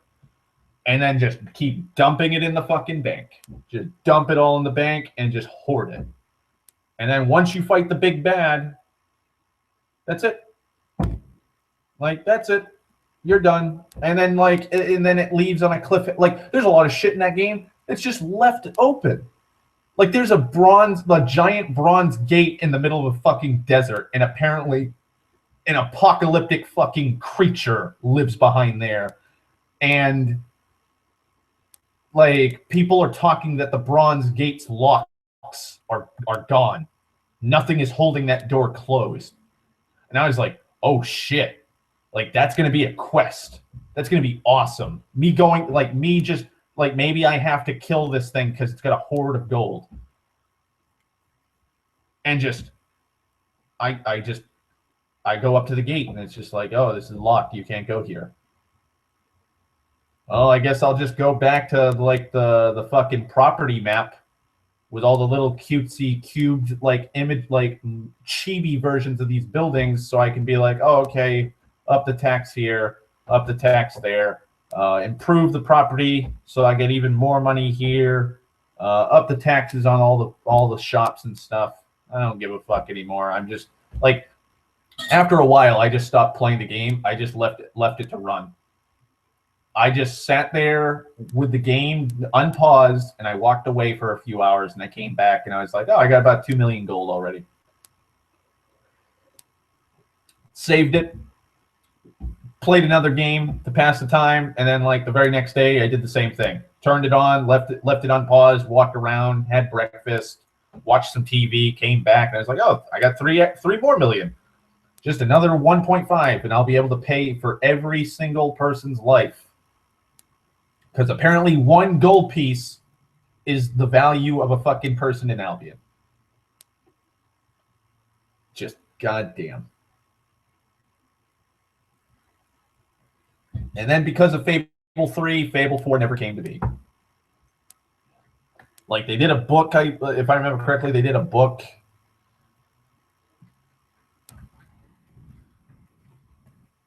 Like, they did a book, and it follows the character from Fable 3, and that was fucking awful. And then they fucking did, they did the weird Connect game. Fable the Journey or some shit, and that's supposed to be set like a few months after Fable 3, and your character just disappeared for reasons unknown. And then they had Fable Heroes, which was going to be like a MOBA, like League of Legends style game, kind of, where you had like 4 or 5 different heroes, and each one was like a DPS or a CC or a fucking burner or like a healer or tank, so on and so forth. And then one other player would be the villain, and he would have a finite amount of monsters that he had in a pool. And the higher leveled he was as a player, the more monsters he had. So he could be like, oh, I'm going to just summon 40 fucking trolls to fight you guys. And like, here's a bunch of fucking, like, little goblins and shit. And then Lionhead became bankrupt. And so they were like, yeah, we're going to cancel it. And it looked interesting. But like, and like they were working on Fable 4 apparently to go coincide with it, because they kind of wanted to go back to like the first Fable. And then also the anniversary edition. Apparently the anniversary edition of Fable didn't make as much money as they had projected, so that fucked them in the end. And it's like, I want to like, give me an anniversary edition of Fable 2, please. Like, up the graphics. Like the Fable anniversary edition, like Fable Lost Chapters anniversary edition looks fucking gorgeous. It absolutely looks gorgeous. Just give me a gorgeous looking version of Fable 2, please, and put it on the PC. But Lionhead Studios is gone, so they're that fucking franchise is gone. 2 good games out of like 3, well, 4. So it's got a 50% on like the goodness scale. Oh well. Well, I'll probably just bebop around. I'll try and find an emulator for the 360 that works. I'll see if Zinnia fucking has Fable 2 as an emulator. If it does, then I'll stream Fable 1 and 2 back to back when I play them.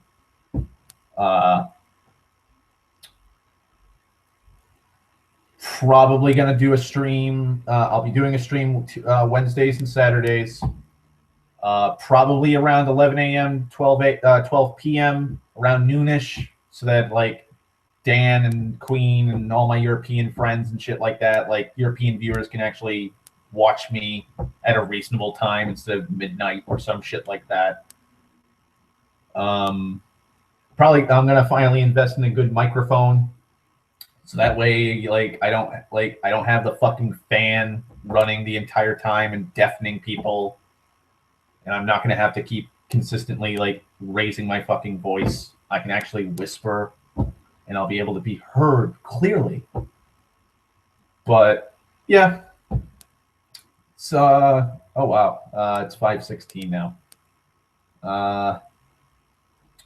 All right, I think this is going to be the end for the stream. Thank you everybody for coming in and listening to me ramble incessantly. Also, I apologize for having 3 fucking parts to my second stream. Fuck you, YouTubes at times, and Google Hangouts. You bitch.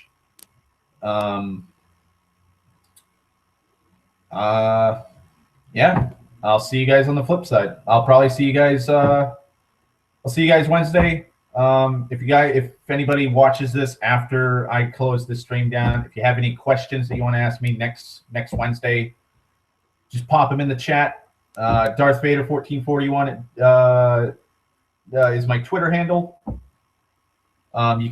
You can tweet me questions there if you want. I can't believe I'm actually fucking plugging my Twitter account, for God's sakes. But yeah, if you have questions, just come in, ask the questions. I'll answer the questions. Honestly, I'm not gonna lie. I'm not gonna fucking like just skip over questions. I like answering questions. Oh God, suggestions are welcomed. So talk to you guys later.